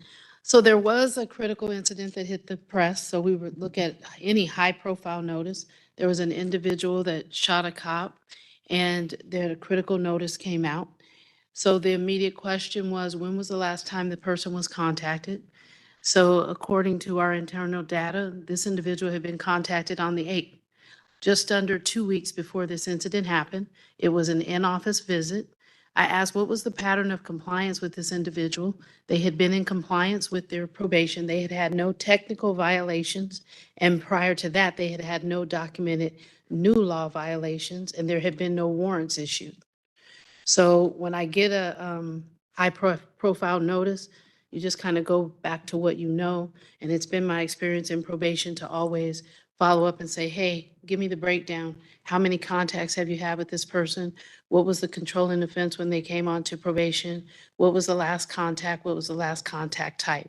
So in looking at that, there was no correlation that we could identify in this behavior and contacts, because as I said, they'd been in compliance, and the last contact had actually been on, I think, April 8th. It was April 8th. So I would say, as far as the data, we have the ability to look at new law violations, right? Who gets arrested? When you have stats for people's cases, you have the opportunity to look at any technical violations, failures to report, if there's positive drug test or any other court order, term and condition that you did not comply with. But I have found, since coming to LA, the way that data is compiled and reviewed is different. I happened to actually be talking just before the beginning of the meeting, sharing a sample chief's report that has a demographic breakdown, how many people are on probation, how many law violations, and some other information, stating to Mr. Harron, I would be sending it to the deputy directors to get some input, because we're looking to develop something like that similar. I did leave a copy for the chief's office just yesterday saying, hey, can I have your additional notes on this, which he does have. We've discussed it. It's obviously been something that hadn't been pushed through. I hope to have it sooner rather than later, and we can share once we get that up and going. I mean, it obviously would be a report. The goal would be not only to have some sort of dashboard, but also some type of tangible report so people could just eyeball, these are the factors. So that's what we're doing to be able to do that more specific and more streamlined process. Thank you. Any other questions? Commissioners? Okay, thank you. I just want to note, when I was in Barry J, there was a gentleman that I recognized from before, and while in custody, he, excelled, did great. So I was surprised to see him back in, and I asked, what happened? What went wrong? I was trying to see how probation failed him, to be totally honest. I didn't say that straight out, but I was just like, what were you lacking? What happened? And they were very candid. And they said that their PO actually provided employment, clothing, and even some cash assistance, and were very encouraging. But then they said, and then I just got in my own head at the time. What do you do at that moment where there is no one available? So there is, I think, some things where we're going to see tracking where there was everything done and then at that moment. But I also just have a quick question. And I'm not even sure if my question is for you or if it's for a union representative that is not here today. But as far as the field officers that are being deployed, is there like communication? Is there a volunteer program? We need you at this moment in the halls and camps, who, could come and help out, and then we'll put you back in the field to your original position? Or is it just kind of like a direct order, you're going to do this? And or how is the process there? Is it with face-to-face communication? And are you getting feedback from the field officers as far as the deployment goes? I'll answer the initial question, then I'll defer to the deputy directors. So right now, deployments are mandated. We do have a number of people that work voluntary overtime, but the need is so significant that we do have to mandatorily deploy people into the field. There is a notification process that the deputy directors can address. And then there was another part of your question. Is there a notice? Is it done face to face? And I thought there was another portion. Yeah, I did. I asked, is there like, respectful communication of having a meeting with the field officers and saying, this is the process we're going to be taking? Or is it just kind of like a text message, an email, or what is the process? I'll defer more specifically to the deputy directors who deal with the meetings or deal with the issues of training right before the deployment and looking at the numbers for deployment to address that specifically.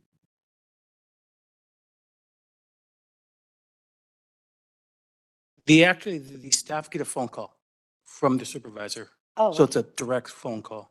okay. Thank you so much. Thank you. I appreciate that. Now, Wendy is, I will pass the mic over to Wendy now.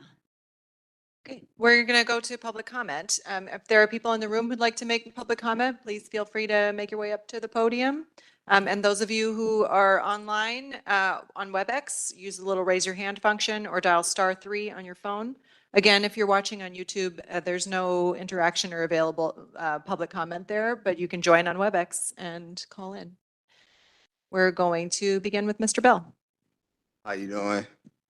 Sorry about our reps not being here. I deal with camps mainly, so I'm not too knowledgeable of the field.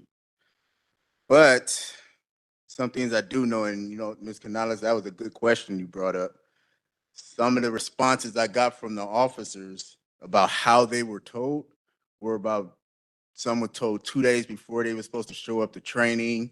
Some was given like really late notices. And the times that they have to be there, now they go from getting to work at 8 in the morning to 6 in the morning.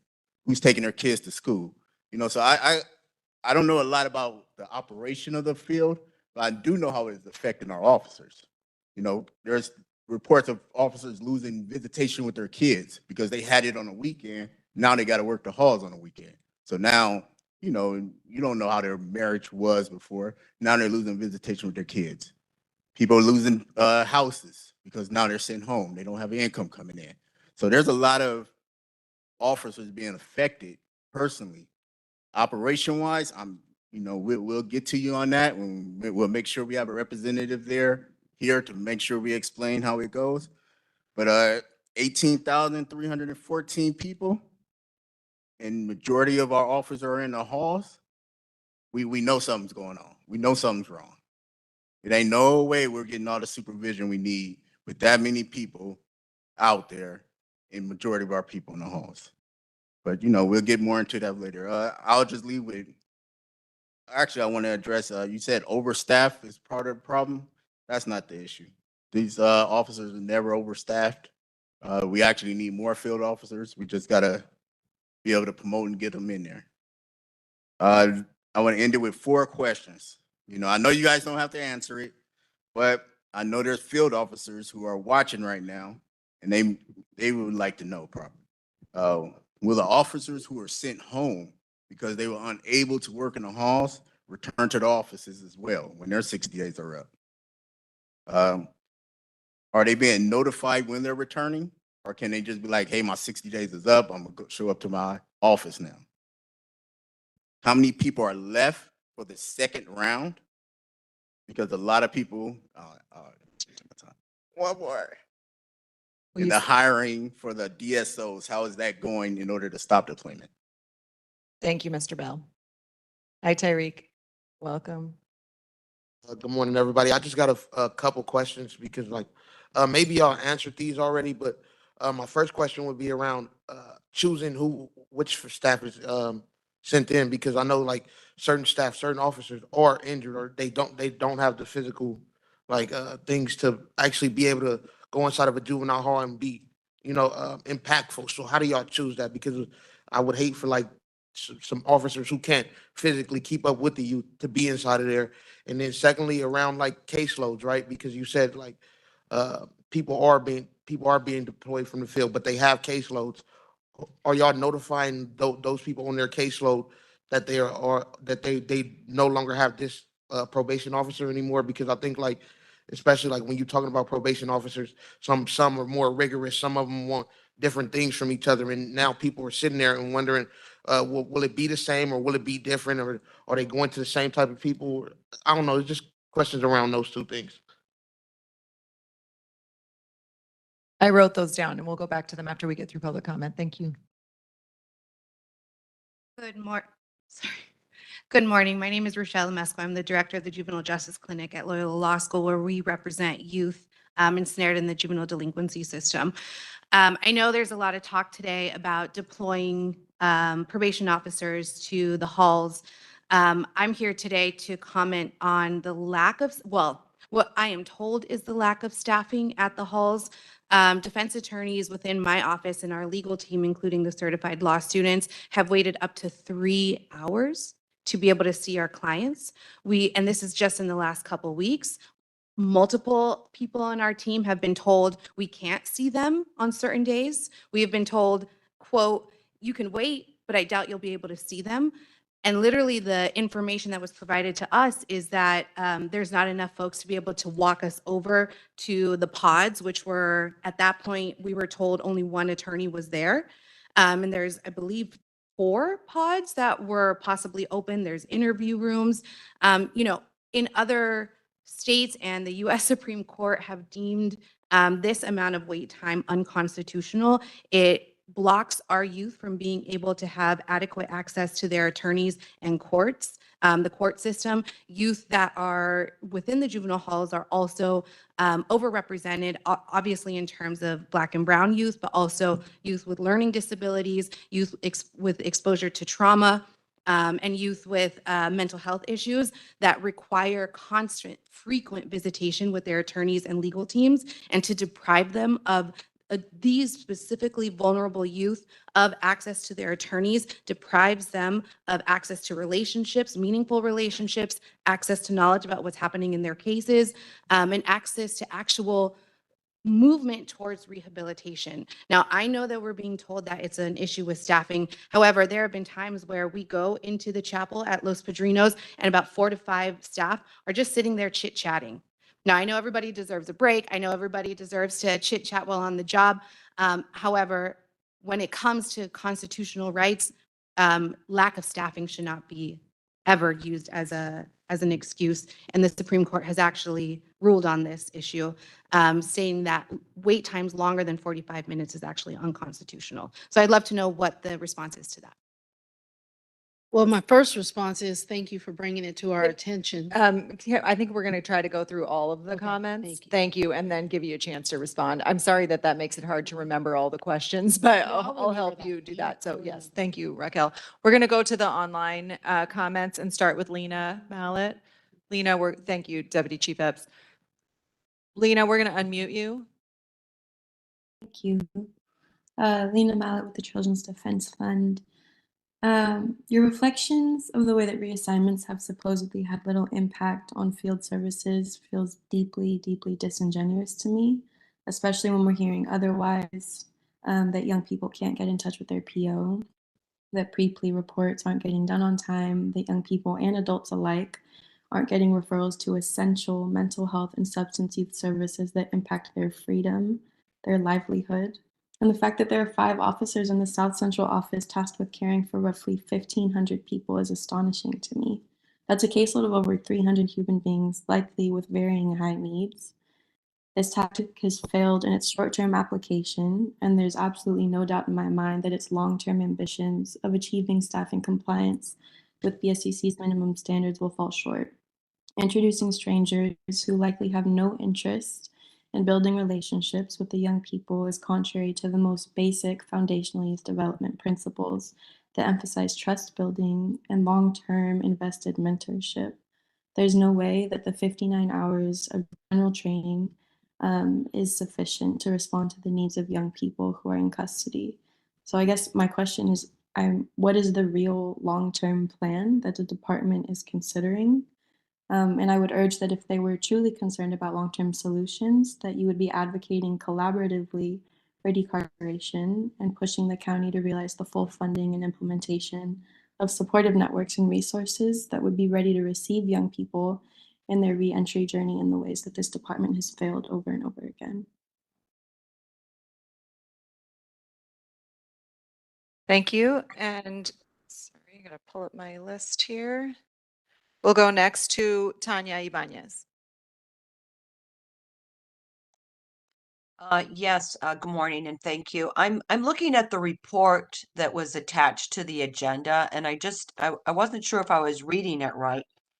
It shows that 136 full-duty field staff from the Adult Investigative Service Bureau was removed or transferred. And I'm just wondering, what is the total amount of employees working for the Adult Investigative Service Bureau? Same question for the juvenile. I see that 63 full-duty field staff from the Juvenile Field Service Bureau was transferred. And again, what is the total amount, the total number of field staff working for the Juvenile Field Services? And then, and part of the question that I also had, could you give us some more information of what kind of contacts in the community were eliminated? What does that entail?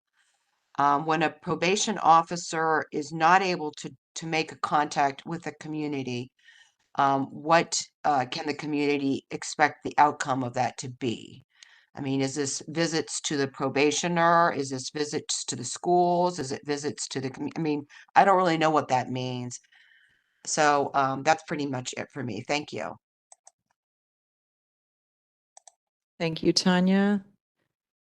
We're going to go next to James Maddox. James, we'll unmute you.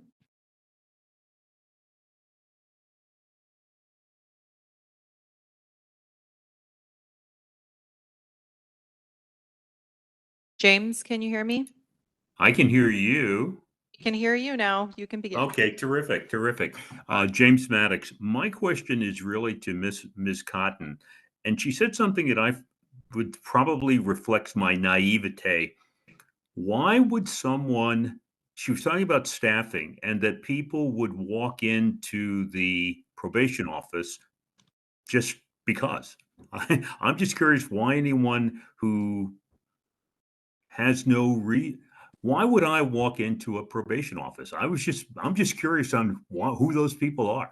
That was it. Thank you, James. Next up, we have Lupe Ross. Ms. Ross, we're going to unmute you.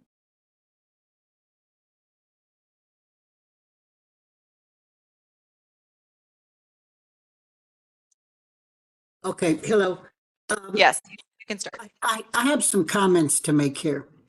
I know for a fact that I've called the court and asked to speak to the PO that's assigned to the court, only to find out that he's been deployed. The one time I was able to get through to him, he said he was having difficulty getting through to the RFA process where this has to be approved before camp detainees can be released. And that's a problem. The other thing is that the POs in the camp are there 2 to 3 days only. And most of the time they're in school, so they can't talk to you. By the time they get off their shift, they've done other supervisorial duties and they can't talk to us. So how are we supposed to reach anybody? the RFA people, I went through their administration because it was a month and a half before I was able to contact anybody to get an RFA process started. They had the same issue, that they did not have a field officer that was assigned to the case to move the case along. So even though Part A was completed, Part B couldn't be completed because it had to go through the field officer and there was none assigned. I've mentioned before that I called the probate locator. It's going on, I think, like 5-6 weeks. And periodically I call back and they still haven't found who the field officer is. Okay. I think it's important for us to find out what the probation policy is with the RFA policy. The policy for the RFA, I think it's critical for us to understand what that process is because it drags on. And that's not fair to our family members because they're sitting there waiting for this process to be completed and it's not. Thank you. I have other comment, but I'll wait till the end of the meeting. Thank you, Ms. Ross. We'll go next to Taliba Coffee. Ms. Coffee, we'll unmute you.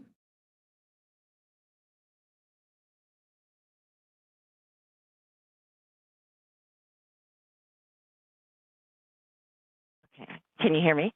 Yes, you can begin. Okay. Okay, thank you.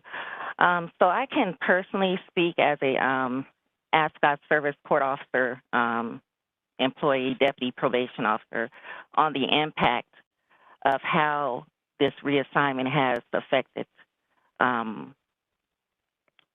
peers as well as myself. I've personally reached out to Howard Wong as well as Chief Epps on my concern and have not received any responses. But just looking at the numbers of the form that was submitted to the POC and the ASCOT numbers, when you add up each deputy under the directive, there's a minimum of 6 cases per week, and that's been the past practice. So when you add those numbers up, how many cases we do a week, and you look at what has been presented to the POC, there's 84 cases a week that are being unaccounted for, that are being pushed over to the people that are left behind. So that's an issue. And then you're going to redeploy some more people that, you know, it's another issue. Another thing that I want to point out is the DPO2s are the only ones that are tasked with doing 2 different jobs. We're working in the halls and the field. And how is that equitable and fair? The last thing that I want to point out is, again, by law, Court Rule 4.4111, these reports are mandated by law. And I believe the department needs to answer that. As far as the next round is going, it's going to be a lot of old people because it was done by seniority. So you're going to have a lot of old staff going in. So, and that concludes what I want to say. But thank you for your time. Thank you for calling, Ms. Coffee. I saw Jazara had her hand up, and if you want to, your hand went down. If you could raise it again, we'll call on you. But we'll go next to Helen Eigenberg. Helen, we're going to unmute you.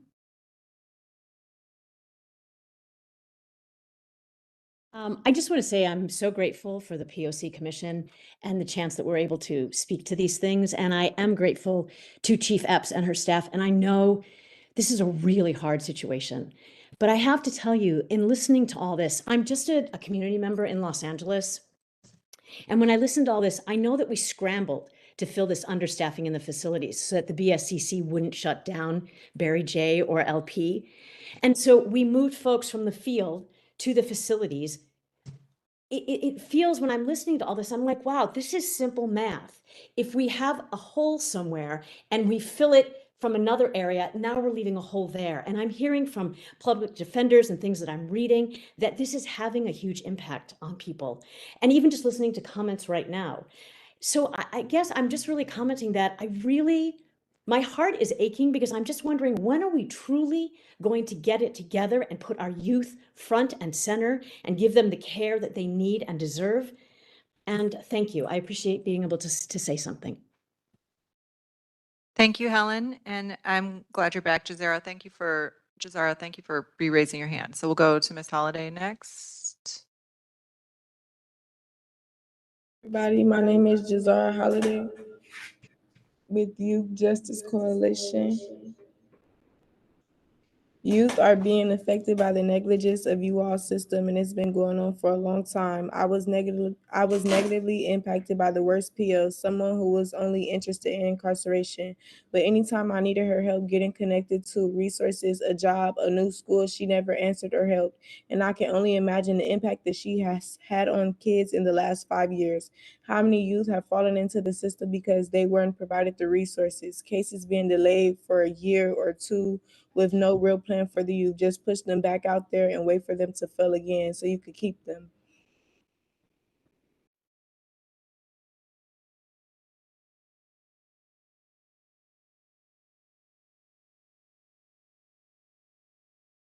Sarah, did you cut off or are you finished with your comment?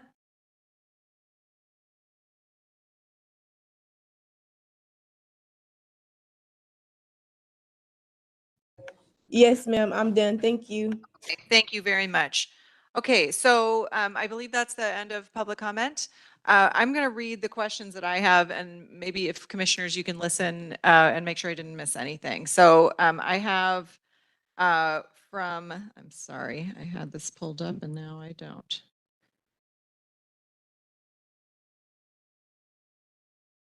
How do you choose what staff are brought in? What if staff cannot go into the halls in particular because they don't have the physical ability to do it? Will the officers who have been sent home be able to return to the office? How will they be notified of that return? How many people are left for the second round? I think we heard that related in the last comment as well. How well is hiring going for DSOs so we can stop deployment? How are people on the caseloads in the field notified if their DPO is being deployed? The question about lawyers waiting up to 3 hours to see their clients. Ms. Ibanez's question, I actually think, is what was directly addressed by Commissioner Kakani before, which is what is the total number of employees versus the number of deployed staff. So I think we'll hold on that one and make it an official data request. What contacts in the field were eliminated? Why would anyone walk into a probation office?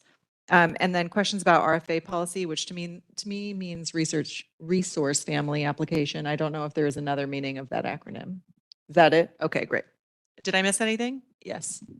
There was something around people finding out 2 days before, right before that they were needing to go into the halls. Yes.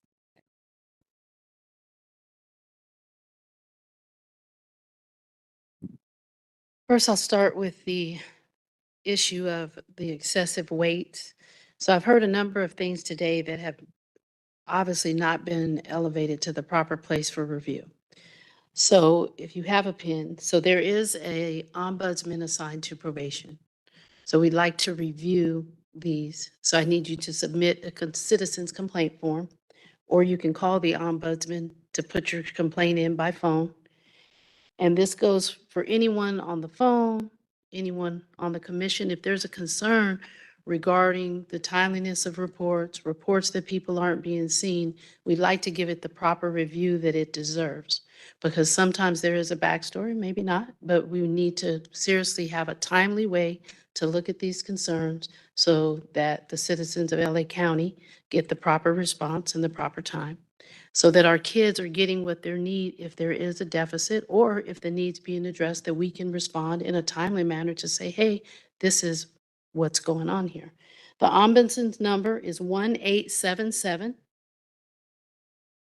822 3222. So I'm asking that if there are concerns or allegations that needs are not being met, processes involving our youth are being skipped, this is the youth ombudsman's number. And if you can call that number, we'd appreciate it. I will also be leaving the email from the ombudsman's office with the POC, but the email is ombudsman@probation www.lacounty.gov. This would give us an opportunity to properly receive any information that's of a concern and give it the proper review and respond accordingly. So on the issues of deployment, I'm going to defer to the deputy directors to take these things. So I will say this before I yield the floor. There's a number of perfect storms. We would love to say, hey, we got this many staff and this many people can be deployed in this many places. But there are a number of factors impacting the number of people that we have to deploy, processes that have to be worked through to get to who we can deploy and how we can deploy them.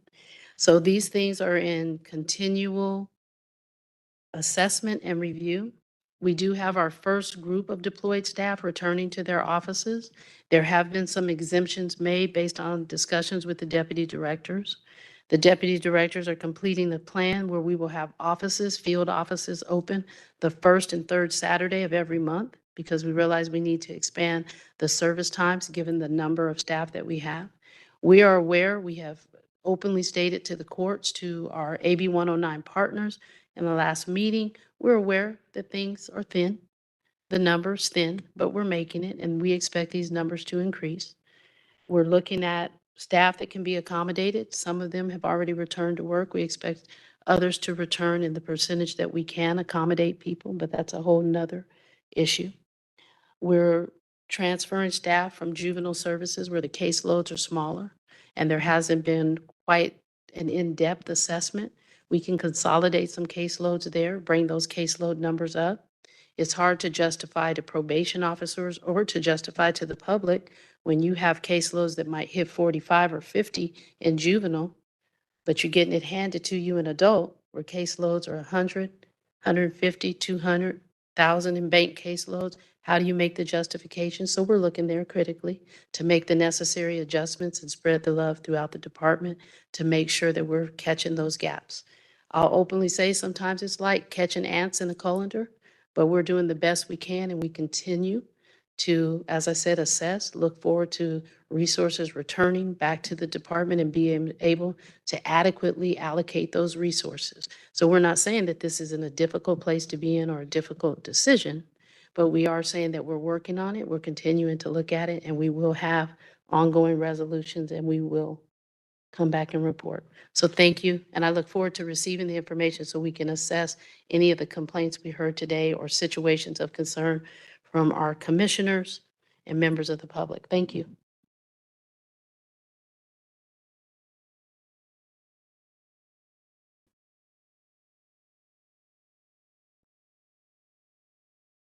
Take care of all your questions. No, I don't think so. Okay, So I let's- think, how do you choose which staff are? So we go in seniority order, the order of seniority. We did reverse seniority. So, and if they can't, then that goes through our HR, through what we call a IPM process, where they look at if your inability to go in is compatible, the note that you may have from a medical doctor to see if your restrictions are compatible with going into a facility, and if they are not, then another course of action is taken with that process. And some of it includes, I think, was alluded to earlier, home accommodations until we're able to, meaning that some officers are sent home until we're able to ascertain what the next step should be. How are families, I think the question was, how are the families notified that they're getting a new probation officer? Okay. The probation officer that receives our directive, probation officer that receives the new case has a time limit. Normally, it's within the first 30 days they have within a transfer to notify that family. We are asking for that to be expedited, but as has been pointed out, given the numbers that we have, we've asked them to do it immediately. But our policy does read within the first 30 days of transfer. So again, with numbers being thin, some of it is probably happening faster than others. Again, we're working on processes to make sure that if we can put a team around just making those calls to let families know to do better in that area. I think there was also a question about when staff are notified. And I think Ms. Epps alluded to the perfect storm. We believe we have a full list of staff ready to go. We start calling and we learn there are other issues surrounding that. We have to move into a next group of staff. So we were not very artful when we first started because we were, again, trying to ensure that we had appropriate staffing in our juvenile halls as well as staffing in the field. So some staff did receive some late phone calls. I think the second round went better. I think we've gotten better. This round will be even better. But we did have some issues with notifying people pretty late. We do understand that it did impact people, as was stated in public comment, where folks had to make some adjustments to their schedules to be available for training. We did explain, and the chief did put out information, as well as Chief Epps, that we are in an emergent situation and these things are changing daily, not only for our line staff, but for our executive level staff, bureau chiefs, directors, as well as myself. I was called into Ms. Epps' office and directed down to the juvenile hall and given 24 hours to do that. So it is impacting all of us across the board where we're needed. We're getting deployed to respond to ensure, again, that our young people and the folks under our care are getting the services that they need and that they deserve to receive. So some of it we've gotten great at. We plan to get better. We have strategies, again, that we are charting out to make sure that we can see staff, but we don't. And I heard from one of the commissioners that we may have indicated, and if it was my statement, and certainly Mr. Wong and Mr. Harone share my sentiments, this has not been an easy process, and it has impacted our staff as well as the people that we serve. And we recognize that, and we are, again, putting things in place to make sure that we can mitigate that. So it hasn't been something that was easy or something that has not impacted folks. Can you talk about the delay in meeting with lawyers and maybe the delay in RFA? Again, I think Ms. Epps put that out. That has not come to my level. We've had RFA that I met with that team, the bureau chief with that team, and it was my understanding that things are moving forward as planned with that. I'd like to know more about it. It has not been elevated to my level, that we have issues there. That is a long, laborious process, and it should not be held up because of deployments. We have enough staff that are trained in that to keep that going, as well as a manager that is still there on site with that. As far as court officers, they were exempt from deployment. They do remain, we have remained fully staffed on the juvenile side in juvenile court. So I'd like to hear more about any issues that we have around that. That has not been elevated to the appropriate level either. And Howard, maybe you could say why someone would walk into a probation office. So on the 109 side, it might be someone that needed resources, someone that got released, might be a court walkover, and they'll walk into the probation office and be met by our SDPO or OD or DPO that's on site there.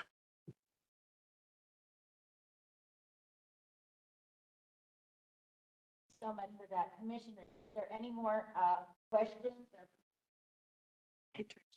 Thank you. Thank you. Commissioners, is there any more questions or comments that you have? Yes. Just one, I guess, request. When we visited LP on the 11th, we were notified that morning, the entire morning shift in NNO had called out.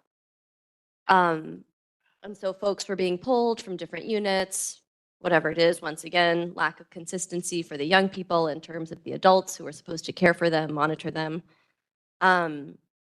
People who don't know their needs necessarily. So just wondering if we can get some updated data. You know, there was obviously this history of call outs and folks not wanting to, not being able to come in, not wanting to come in, fear of holdovers, whatever it is. Presumably a bunch of folks got held over that morning.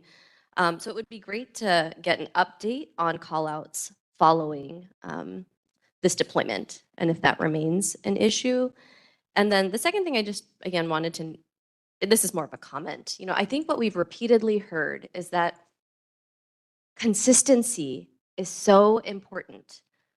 for these young folks in order to build relationships with anyone, whether it's the folks coming in to provide services, knowing that those folks are going to come in, knowing that they're going to be there on Tuesday on time, or whether it's with the POs who are charged with running their program, running the unit, getting them to school, meeting their needs, making sure they know what these young folks need. And so when you have new folks coming in every 60 days, or when you have folks calling out regularly, so having to pull and scramble from different places, when you have folks in the community who are now being confronted with new faces, people who don't know them, people who don't know their stories, an obligation to retell your story, relive that trauma, it just feels so short-sighted. And I think it was the second to last public comment, Helen just reminded me, and it feels important to rename, that we are really kind of forgetting who is at the center of all of this. And it's the young folks and also the adults and young people who are out in the community who have been placed in positions, probably by systems that had failed them before, to now be under the surveillance and control and monitoring of the probation department. And it just feels like we're just missing the point here, and we're missing the mark, and we're once again causing more harm than we are contributing to the success of the folks who are subject to these systems. Commissioner Kakani, I just wanted to let you know I heard you about the request on the call outs, and I'll happily work with Deputy Chief Epps and Deanna Carlisle to have an update on those. Those have been really helpful reports to receive, so the leadership team can decide when they'd like to agendize that and get an updated report. Thank you so much. Yes, Commissioner Sean Garcia-Reyes. So I think there was one question I did not hear an answer to, so I'll repeat it, which is, as I understand it, a number of people were sent home through this IPM process. I imagine their 60 days is coming up. Will they go back to their offices? Actually, that is going to, I think we are going to reach out for another agenda item with HR, our human resources process for this, to answer that question. So, sorry, what was the answer? There's a process being placed. So we're figuring it out? Yes. Okay. Regarding placing these folks back on. Yeah. Yes. So that's another agenda item. I believe our HR folks will be speaking on that. Okay.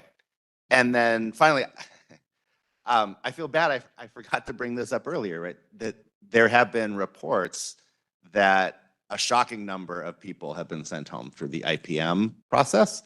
And I think different people might have different ideas of what shocking is. But that is something we need data on so that we can put that into some perspective. I mean, I think if Los Padrinos is meeting minimum standards right now, this is the big issue that I feel the POC needs to make a priority. So this is a great start, but we're gonna need, over the next several meetings, some more iterative data requests to get really to the bottom of this. So this is a great start, but I would like to add also that our data requests include all similar data about people who are being sent home through the IPM process or for any other reason are not in their field offices, even if they're not being actually showing up in the juvenile halls on redeployment.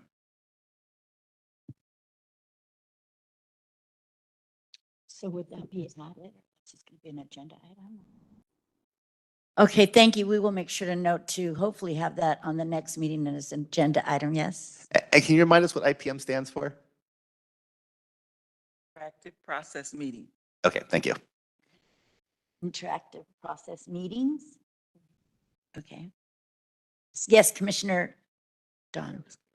I'm just going to make a comment here, more of a comment, and I know it's no secret to the executive leadership team, but this filtering, is a continuing problem. And I'm going to tell you, it's the supervisors and the managers and others that are holding this information back. And so when we're got the bureau chiefs here or the assistant chief or the chief, we want them to have answers and they're going, well, we didn't know about it. It's the filtering. And personally, I've said this for the last 21 years I've been doing this. We need to hold those people accountable if they're holding that information back and creating problems. Thank you so much. Who's holding the information back? somebody at the lower levels between the supervisors and executive leadership team, it's not getting up there and it's always been that way. Okay, thank you for that clarity for me and those that might not know. Any more comments or questions? Okay, with that, presenters, thank you so much for joining our panel today. And if there are no more comments or questions, we will move to a short break, 10 minutes. It's 11:40, so 10 minutes or 5 minutes? Okay, 10 minutes. 11:40, we will see you back here at 11:50. Thank you very much.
So we're tabling,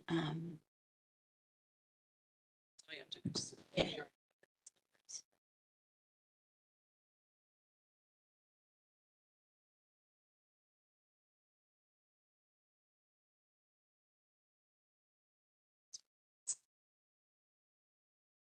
So go ahead and start now. Thank you so much, commissioners, for all being in your seats on time. It is now 11:51 a.m. and we will continue our meeting. So item number 6 has been tabled and we will move straight to item number 7. It is to hear a report from the Los Angeles Probation Oversight Commission, including a presentation on the POC's data dashboard.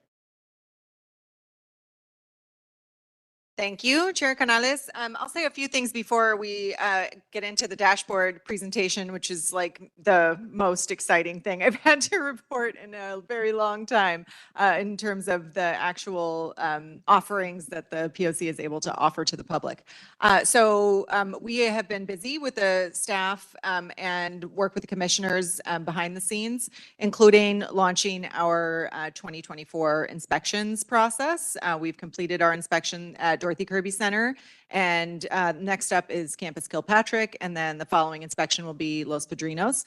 We have decided that this year, different than in years past, we're going to be writing and publishing reports individually. So there will be a report for each institution at the end of the year, and then we'll compile it at the end of the year and publish it. But what that means is that there won't be as much delay in getting the reports out after the inspections. So the board and the public and you all, of course, will be, you're writing the inspections, but we'll be able to see them and share them along the way individually. We also are continuing our work on the spot inspections around substance use disorder, programming, and other programming. And I'd just like to reiterate my thanks to the commissioners for all of their time that they volunteer in order to conduct both the official inspections and those spot inspections. We also are working on a number of other reports related to data that we've received. I think you saw in the presentation earlier today exactly the kind of data that we're hoping for. There was that one slide that Director Hidon apologized for being busy. I was more just like really excited to see it around the racial breakdown of adults on probation. That's the kind of thing that our staff can ultimately turn into things that are digestible for the public in a way that we can look at some of the important statistics. And I'll just share one before I get launched into the conversation about the dashboard, which is that I had the opportunity to attend a program through the Vera Institute last week where they were discussing some racial disparities data in the jail population among adults. And not surprisingly, there are racial disparities in the jail data. I think everyone knows that. What was surprising is something that I think reiterates the need for what Jonisha's team and the probation oversight in general is doing in terms of just straight up transparency about data. That is that the report was that among the jail population in Los Angeles County, approximately 30% of the population identifies as Black. That is extraordinarily disparate outcome because it's about 8% of the population in Los Angeles County of adults. What was highly impactful to me in seeing that slide is that the report that we just published around the demographics report, it's the first one listed under poc.lacounty.gov reports. You'll find it says demographics report. You'll see that among the juvenile hall population in Los Angeles County, the Black identified population is 37%, significantly higher or a more disparate impact among the juvenile population. So when we talked about this at our staff meeting, Jonisha in about 10 seconds came up with a whole list of reasons why that might be. But it's certainly something that we should face and know and understand, and really an important piece of accountability. Because if something that we're doing, and by we, I mean the entire county, the whole system, is contributing to additionally disparate impact on Black children, then it's something that we should be addressing in our policy recommendations. And so I think that that is a perfect segue into what I will turn the mic over for Jonisha to present, which is in what has become a very long-term project. I can't even tell you how long, like 2 years long, of the Probation Oversight Commission to turn the data that we receive on a daily, weekly, and monthly basis from the probation department into a public-facing data dashboard. So you all have been, if you wanted to, able to see the population data, the OC data, the OC spray, the pepper spray data, the racial and ethnic data for years. We attach it to every agenda. It is like a PDF that's very difficult to read. Now it is going to be, well, it is in a format that you can just click on our website and actually look not just at the data, but at trends and other information. So Donisha is going to walk you through all of this, but I want to say a couple of things. First, I want to start with gratitude for the probation department. We could not provide this data dashboard without the data provided by the department. And most of that data is provided voluntarily by the department. We have not had to subpoena it. We have not had to make formal requests for it. They send us the population statistics, they send us the OC spray statistics, and they do it regularly and timely. And because of that, we're able to turn that data around into a public-facing data dashboard. I will also say there is much work to be done. We have a budgeted team of 6 in the Probation Oversight Commission, 6 staff members. We have scrambled to have resources for additional folks to help us with this dashboard, but it would be very helpful and appropriate for eventually the probation department to be providing their own dashboard. I actually think you heard Deputy Chief Epps say today that there is some movement in that direction around providing direct access to data. I will be very happy the day that the Probation Oversight Commission can close down this dashboard because probation is providing it directly to the public. But in the meantime, we have a lot of really exciting things to report.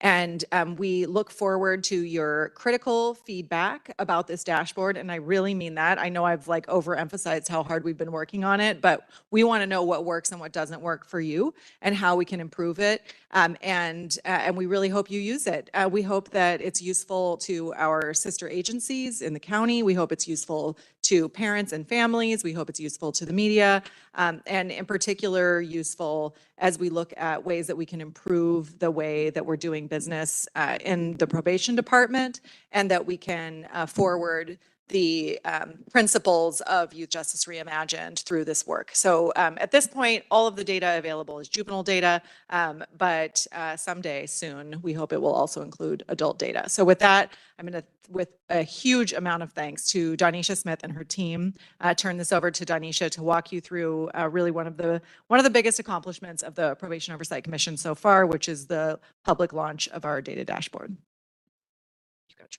Thank you, Wendy. And the credit doesn't only belong to me. This truly was a team effort. So thank you to everyone on the POC team. But as Wendy shared, we are pleased to announce the launch of the POC Data Dashboard, which is our new interactive tool providing public access to juvenile detention data in Los Angeles County. The data dashboard contains data from 2022 onwards and features critical insights into juvenile detention patterns, including the aggregate number of incarcerated youth, deployments of OC spray by probation officers, demographics of pre and post adjudicated youth, and that includes data on the age, ethnicity, and gender of youth, a breakdown of youth in juvenile halls by case status, and details on youth disposition to the Secure Youth Track facility. We've prepared this very short PowerPoint presentation to give you a high-level overview of the data that is accessible to you in the dash. Next slide, please. The data is broken into 4 main categories, which you'll see in the top navigation menu. Those are total population, population breakdown, OC spray, and age. This slide depicts the total population page. And within the total population view, you can aggregate the total number of youth across all facilities on a given day, including juvenile halls and the camps. The date query, or the slicer that you see in the upper right-hand corner, allows users to modify the date range to their preference. And that dashed line that you see running through the graph represents the total detained youth population in 2022, which was about 365 youth. And this particular view is useful for spotting population growth trends over time. Next slide, please. The population breakdown tab allows users to drill down and take a much more detailed look at the populations by facility type. This page has a sub-menu, which you can see on the right side of the screen underneath the Board of Supervisors names, that allows for additional filtering and sorting. This option includes looking at data by the case status, SYTF populations, and population ethnicity. Users can also select one or more facility names to compare and contrast data across different sites. Next slide, please. The OC spray dataset tracks the number of OC spray uses or deployments per month. The data can be viewed by incident type and location within the juvenile hall. The incident type refers to the probation department's categorization of the event that caused the deployment of the spray. Examples include fights and disruptive behavior. Location refers to where within the juvenile hall the OC spray was used. Examples may include the bathroom or a classroom. We have a glossary on our landing page that provides definitions for the terms here and additional context for what these terms mean. The OC spray data set is incredibly useful because it is a reminder that the department remains out of compliance with multiple board directives instructing the department to eliminate its use. The data reveals that since the 2019 board directive to end all OC spray usage, there have been a total of 779 incidents in 2022 and 2023 alone. Next slide, please. The age view allows users to see an aggregate breakdown of the youth ages across one or multiple facilities. This is important for monitoring trends and can help to inform the types of programming that should be available at the facilities. Next slide. We created a landing page, as I mentioned, for the dashboard on our website at poc.lacounty.gov that has more background information about the dash and contains several reference documents that users may find useful in helping them to navigate the dash and understand some of the terminology contained within the data set. This includes a timeline from 2020 to present that chronicles the various facility closures and population movements that have occurred over the past few years, that again just provides additional context for interpreting the data. And as Wendy shared, this wouldn't have been possible without the probation department sharing the data with us. However, we believe this is just a starting point and that the department has access to much more robust data. And we look forward to continuing to work with the department to continue to grow and expand on the dashboard over time and to increase public transparency around what's happening in the facilities and to help all county stakeholders make data-informed decisions. Thank you. That concludes my presentation. Can see why I'm so excited about this. Thank you. That's the end of my presentation for today. Thank you, Janisha. My pleasure. Thank you so much for the presentation. Commissioners, do you have any questions or comments? Yes, Commissioner Lewis. One great job. Looks like so much information. So I'm happy, like really, because people can see and know and be educated on the things that are changing, that aren't changing, that need to be changed. I'm saddened and really, really angry because when I say this about the disparity of how many Black kids, Black men, Black women, like when I say it, it's taken in the wrong way. He's an angry Black man. And I get put in that box. But it's a fact.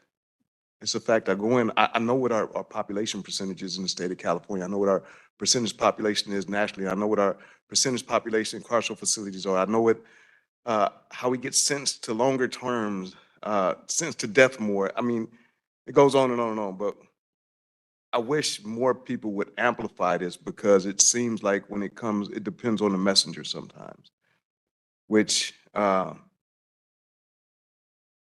so miss some of the voices that we had of days past that were assassinated that could speak as moral compasses to our entire country. And so I'm really, really proud of the work that's been done to get this dashboard up and working for the public. And just, so I'm torn between those two feelings, but want to just thank you for all the effort and hard work to get this done and hope that the public that is listening, if you ever wonder why I'm so passionate or I go so hard, is because I was one of those little black boys that got ran over, crushed, and was meant to be destroyed in the system.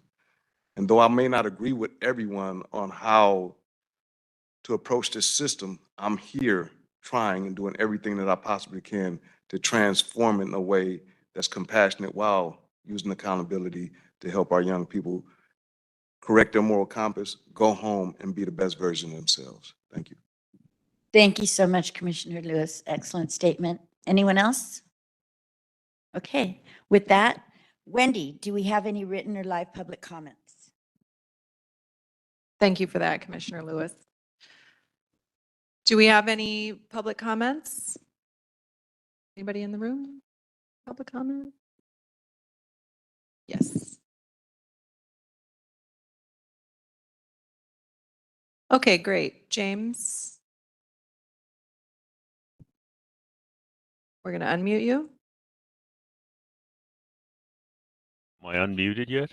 Yes, you are. You can Oh, begin. terrific. I stumbled onto the website, onto the dashboard, and I was just, as you well know, I like data. I was just floored by it. Great job, Donisha and team. It's a great bond. It's a great project. And then for someone like me who likes to dig into data, great job. Thank you very much. Thank you, James. That means a lot, as you know. I appreciate it. Lupe Ross? Hello again. Okay, I just had a couple of things to add on here. When it came to the restitution,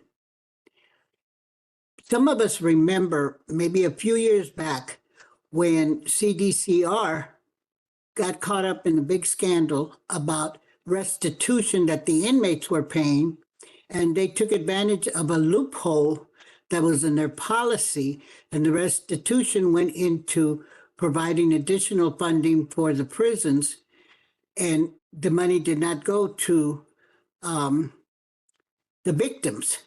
So I think it's important for us to check and see, are there any loopholes in our policy where the way it's written up so that we can make sure that the victims are the ones that are receiving the restitution when they're entitled to it.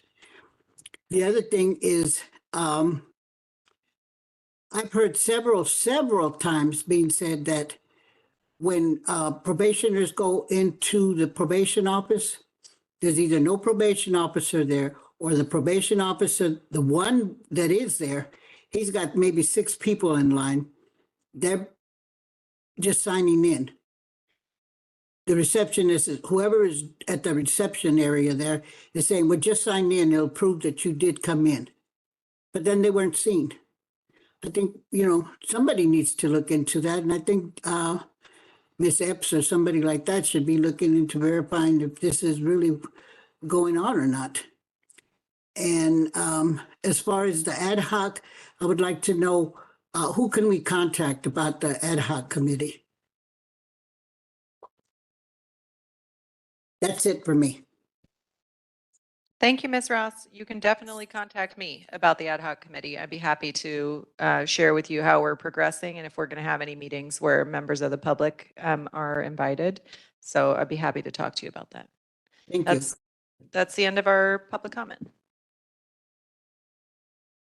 Thank you so much. Commissioners, before we move on to agenda item 8, is there any further comments? Yes. Commissioner Lewis? One question. Can I also volunteer for the ad hoc committee on programs? Absolutely, right? Yes. Thank you. Okay. So now moving on, agenda item number 8 is for matters not posted on the agenda to discuss or to place on a future meeting agenda for action. If you'd like to provide a public comment on the next item for general public comment, please raise your hand now on WebEx.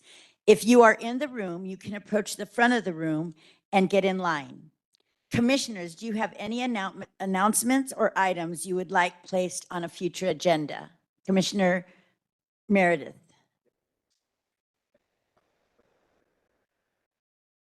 It's going to tie into what we had earlier about having the unions here to present their points of view. But I also want to point out we have a lot of hardworking staff.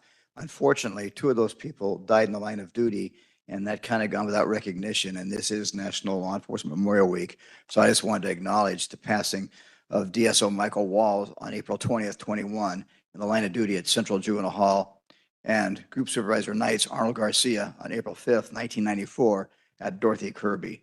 And just want to recognize that we do have hardworking staff, but I'd like to hear from the unions on the future agenda item. Thank you so much for addressing that, Commissioner Meredith. It's very much appreciated. And I would like to make sure on the agenda item, because we did tell participants that we would have community collaborative court on the agenda, and then also some data on that we were looking into on violations and new arrests. I think we have some notes there, so we'll go over those afterwards, right? Okay, so. Sorry, can I just make one request? Yes. Sorry, I know that item number 6 was tabled, I imagine, for our next meeting. Is that right? And it's limited to updates on spot checks by the BSCC. But it's not like probation doesn't know what they're out of compliance with or what they've been out of compliance with. So while updates on spot checks by the BSCC would be great, it would also be great if they could just independently provide updates, again, related to staffing, updates related to programming. Again, this April 11th visit that I made with Dr. Gongoro was wildly illuminating and disappointing, coming off the heels of magically being deemed suitable for the confinement of young people again, where in fact like 8 hours of programming on the calendar were non-existent. Forward-thinking journals appeared on the calendar, I'm sorry, for April 22nd, not 11th, 8 times. And every single unit that we went to had no idea what we were talking about. They didn't know what forward-thinking journals was. None of the young people knew, none of the staff knew, but it's still listed as 8 hours of programming. So that's just an example. And so it would really be great if they independently provided some accounting, some data for whether young folks are making it to school, whether, you know, as it relates to call outs and staffing ratios, as it relates to programming and rec. Another thing that all of the young folks reported at LP were that they weren't getting rec every single day. It was very inconsistent. So that's my request as like an add-on to item number 6. Thank you, Commissioner Kakani. And I think the intent is the June meeting at the latest, and possibly a town hall between now and the June meeting. So I'll make sure to write out what you've just said for the leadership team so that they can adjust the agenda item as appropriate. Thank you so much. And thank you, Commissioner Kakani, about the outside rec. That's very important with the weather clearing up. Yes, Commissioner Sean Garcia-Lays. So also on well, I just want to second what she's saying and really encourage, if possible, when we're preparing for that meeting, I would love to find out more about that journaling and that program. My gut reaction when I saw that on the calendar was that it was absurd and transparent attempt to hide the lack of programming. And it was one of the things was most frustrated with the BSCC, that they took that at face value. But I would like to know if I'm wrong in that initial assumption and that there is actually something of value there.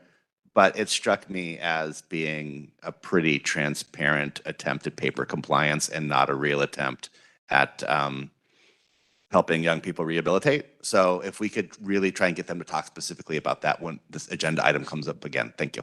Thank you so much. Yes, this forward thinking journals, did it have a director name on there or anything? There were no other specifics on the on the month calendar or on the daily calendar. Okay. It just forward-thinking journals. Interesting. Okay, thank you. Yes, Commissioner Lewis? So Forward Think Journals is a cognitive behavioral intervention. It's evidence-based. We're actually training our staff to do it. It goes along the lines of DBT, like seeking safety, thinking for change, which again, we're also having all of our credible messengers trained in.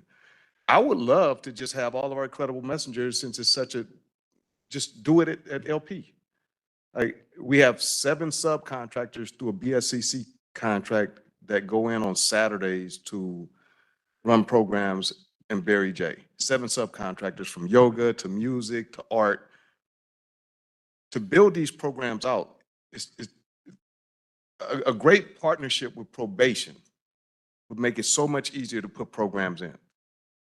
Like, we're subcontracting from a BSCC grant that, as a community-based organization, we utilize to run programs. And it's very easy. The hardest part, you know what the hardest part is? Understanding forward thinking journals, I think, right now for me, because I still don't get it. So what it is journaling that talks about both the trauma and if you have substance abuse. Like, you can Google it. You can Google it. There's trainings. Like, trust me, I have a whole calendar, and I want to know, what do we train our credible messengers in? Because I would like to see, in our listening sessions a week ago with our young people that have come home, we do Thinking for Change in the office. And I asked, what's the difference between Thinking for Change that's taught by a therapist that's inside the facilities and our guys out here, our women out here? Mhm. And the youngster said, I can relate to them. It's different. Same message, different messenger. And so, and this is from the young people. And so I'm like, okay, we'll just get everybody trained in this. All of the DBT and CBIs, we'll get them trained, and we just run all of these programs and get more people to run programs. The greatest barrier is not the training or the willingness of people to do it. It's getting in the facilities now. Okay, so the block of 8 hours for forward thinking journals, was that for? It's supposed to be 1 hour though. No, but it's in 8 different units for an hour. Okay, So I'm so saying it's like 8 8 hours, of 1 hour programming block. combined. I think about 28 hours of programming labeled as forward-thinking journals for the month. And I'm not disputing what you're saying, Commissioner Smith. Lewis, Yes, sorry, so sorry. I'm not sorry. All I'm saying is that that's great that there are folks who know how to do it. Nobody in the facility knew how to do it, and nobody knew what it was. And the youth did not know what it was. So that's the problem that I'm trying to Right. connect of how we can fix it. Yeah. You know. I'm Okay. sorry, Commissioner Lewis. Sorry. That came from. Poor Sam. At first I, okay. That's what I'm gonna call you, but sorry. Okay, great. Well, that is a very great issue that you brought up, Commissioner Kakani, because it seems like we can somehow help to facilitate, to streamline this process that will end up being beneficial for the youth and the facility in general. Okay, so is there any more comments? If not, I think we will go ahead and move on to agenda item number 9 now. And that is an invitation for members of the public to address the commission on items not on the agenda. Wendy, please facilitate public comment. Thank you. If there are folks in the room who'd like to give public comment, I welcome you to come up to the podium, and we'll let you begin there. And then we'll also take public comment virtually if you want to raise your hand on WebEx, or if you're calling in, dial *3 on your phone. Anybody in the room want to make public comment?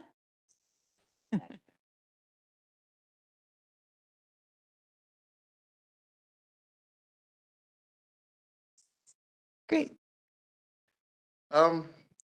Wait, oh yeah, it is on. Good morning. I'm back again. I'm Tyreek with the Anti-Recidivism Coalition.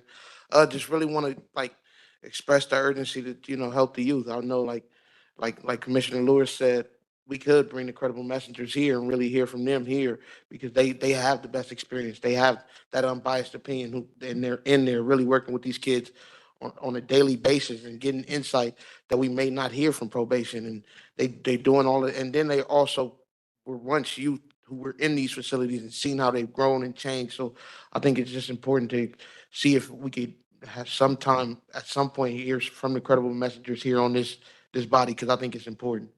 Thank you.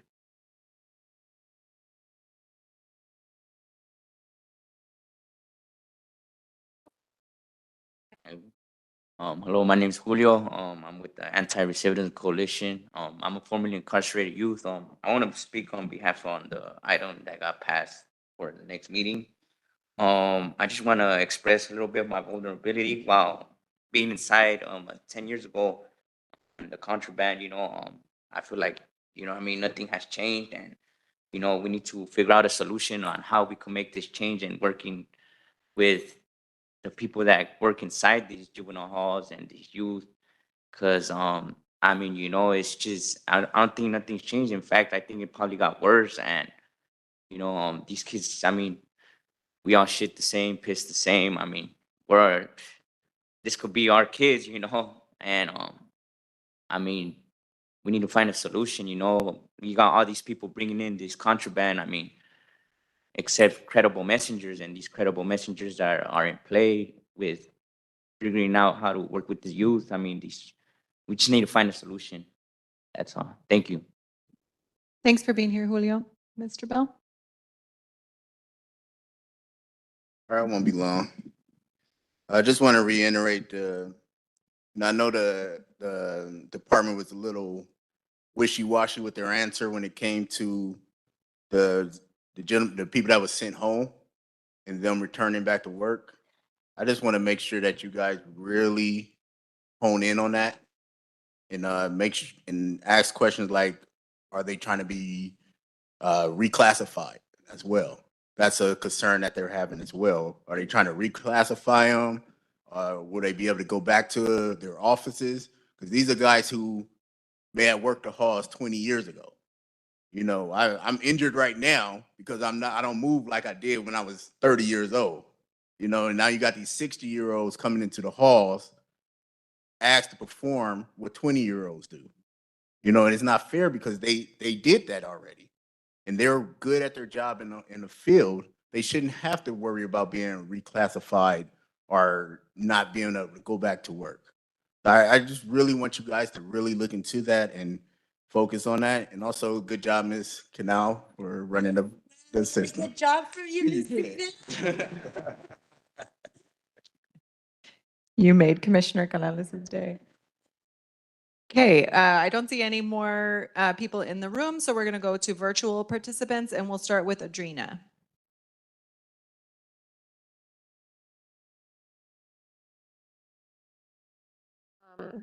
I couldn't help but to reflect on the past to where we're at now. Last year on Mother's Day, no probation staff bothered to show up to work. I remember my son calling home upset, at the same time expressing his gratitude towards his counselor, who was the only one who showed up to do her job. Through her, he was able to contact home to wish me a happy Mother's Day. This was during the time period when kids were forced to use the restroom on the floor of their cells due to staffing issues, a time where my son's education was stripped away from him, a time of complete dehumanization.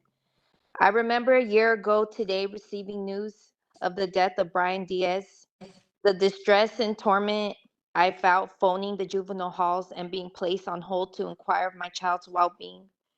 A dark time where probation officers simply did not care. They didn't even care to check on your kids and treated families very disrespectfully. When all visits were canceled without notification, forcing us to drive hours just to refuse us access to our children.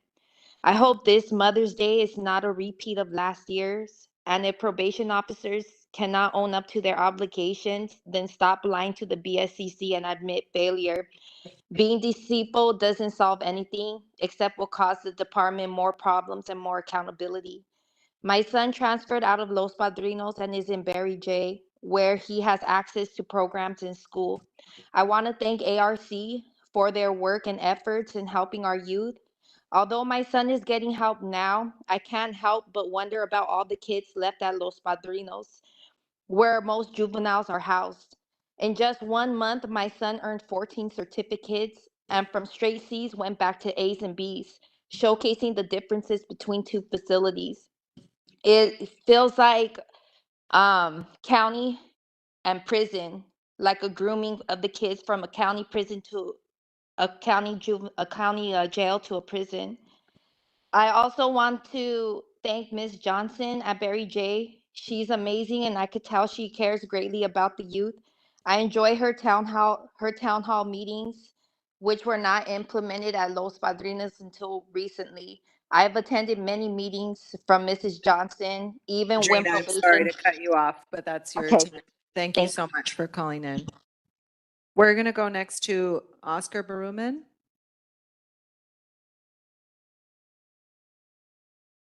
Oscar, can you hear me? Good afternoon. Yes, you can begin. Um, Thank you. I share Commissioner Kakani and Commissioner Garcia Ley's concern whether or not the juvenile halls are compliant simply on paper or whether they're compliant in fact. And this is specifically to the staffing requirements because I would hope that the commission would also look at not just the raw numbers of meeting the minimum number of staff, but whether those numbers are enough to be able to house the youth securely. For example, on the November 3rd escape, one of the last line of defense was a deputy probation officer that was on light duty, and that's the last line of defense. And now going in on this second round of deployments, are those um, deputy, are they also on light duty? Because as we've heard, the second round of deployment are going to include more senior DPOs. So I just like if the commission could look into the substantive numbers, not just the hard numbers as just another body. Thank you. Thank you. Next, we'll go to Teresa Longoria.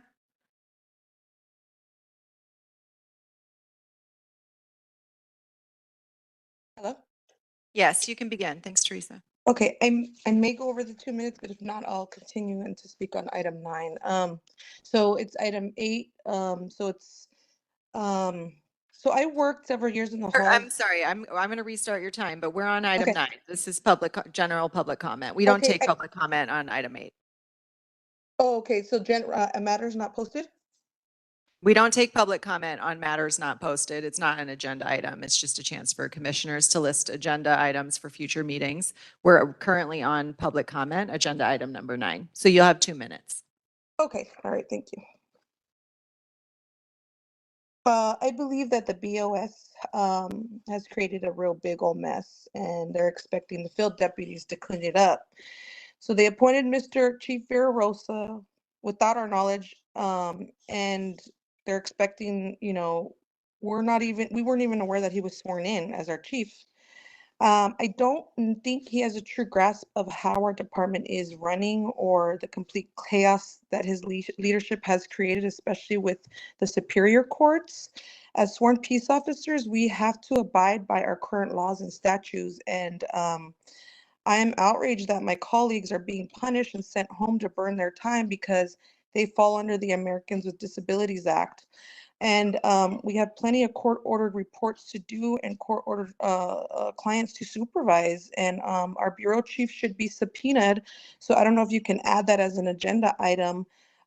They should be subpoenaed by the courts to explain why our court reports are not being submitted at all due to deployment. The continuances are not the answer, and they're just backlogging our court system. Our ADA protected officers who are not deployed, they're sitting at home right now. And this is the most unethical executive managerial decision I have ever seen in my career. Additionally, does our chief realize that HIPAA laws have to be protected with his employees and for our clients? I'm just asking, can you fight for your employees' rights?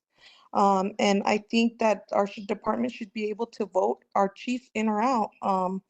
Our current leadership has failed to abide by the Peace Officer Bill of Rights, and these peace officers, these deputy probation officer field deputies are being sent home because they need medical accommodations, and they've done their work extremely well in the field. That's all I have to say. Thank you. We did have Tawhida Shakur with their hand up, but I don't see that hand anymore. So if you could raise your hand again, if you'd like to speak, please do so. And we'll go next to James Maddox.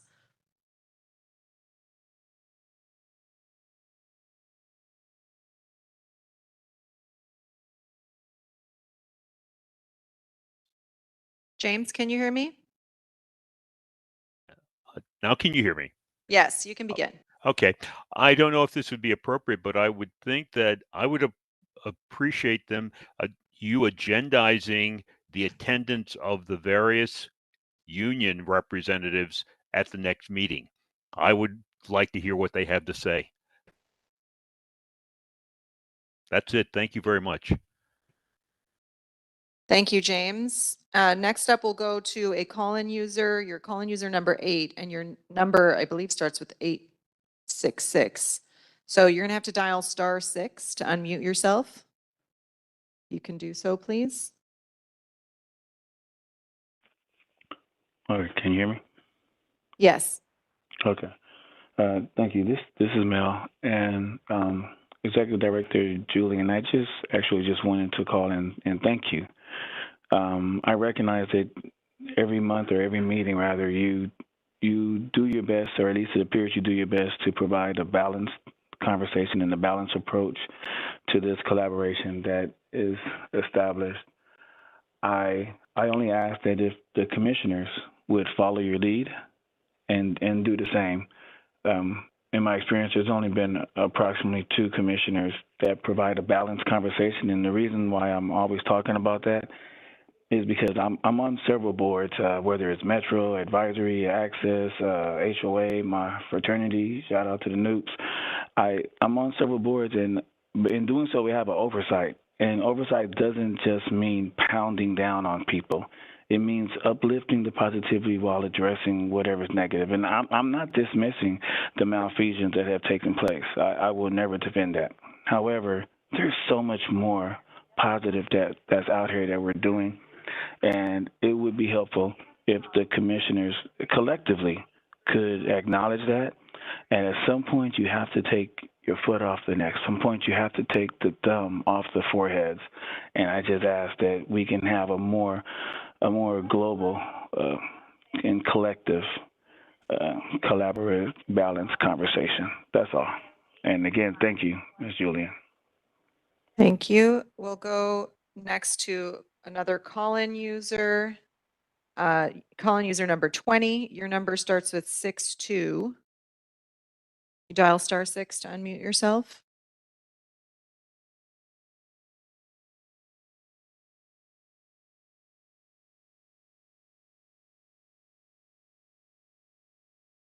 Good morning. You're calling. Yes, we can hear you now. Please begin. Okay, so Los Angeles system, I would like to hear from the youth coalition to your working expense. I see the data unbalanced from attendance.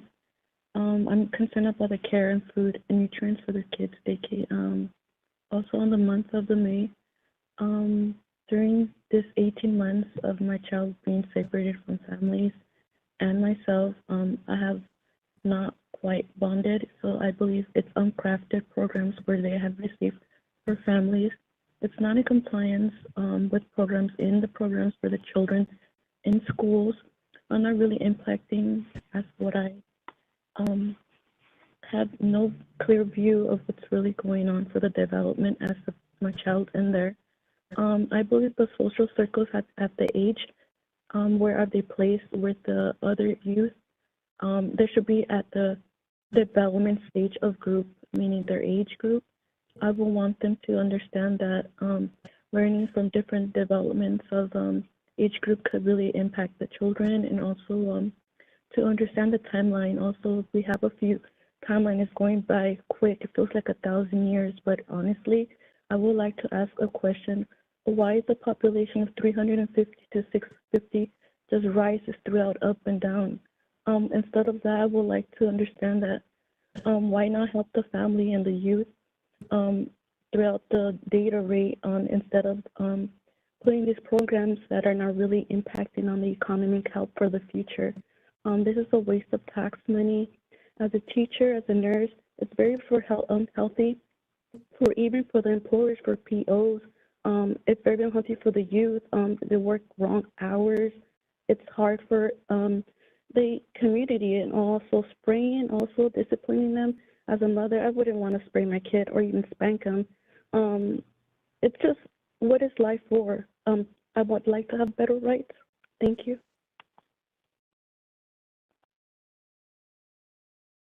Thank you. And I think our last comment is from Taliba Coffee. Ms. Coffee? Okay. That's it?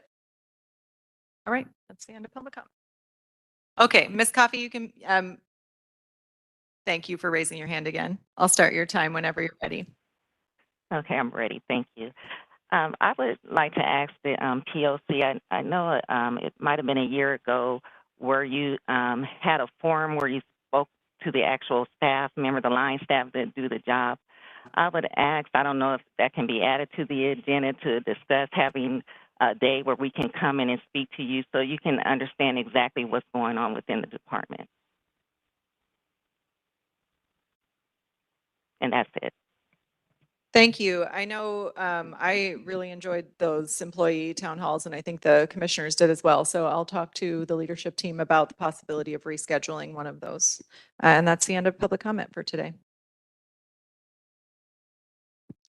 Thank you all so much for joining us and for sharing your comments. I just want to give a quick reminder to the commissioners that we were invited on May 30th to the Resource Fair in Santa Monica. And also Sunday, Mother's Day weekend, I will be out there. Well, I was invited by Anti-Recidivism Coalition from 1 to 3. We'll be at the different facilities with gift bags for the moms. And so Adrina, I know she called in and made that comment, and hopefully that's able to make a little bit of a difference. And thank you all for your feedback and suggestions for next agenda items, all very important. As a quick reminder, be sure to follow us on social media and subscribe to our YouTube channel. Also at LA County POC.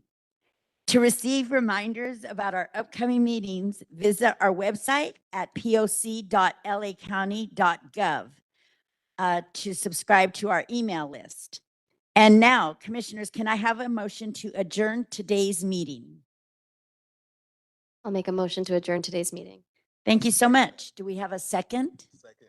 Okay, we have a motion by Commissioner Kakani and seconded by Commissioner Lewis. Commissioners, please unmute yourself and vote with one voice. Aye. Aye. Thank you so much. Anyone opposed? Any abstentions? Motions carries unanimously. It is now 12:39 p.m. and we are adjourned. Thank you so much. Thank you. What a great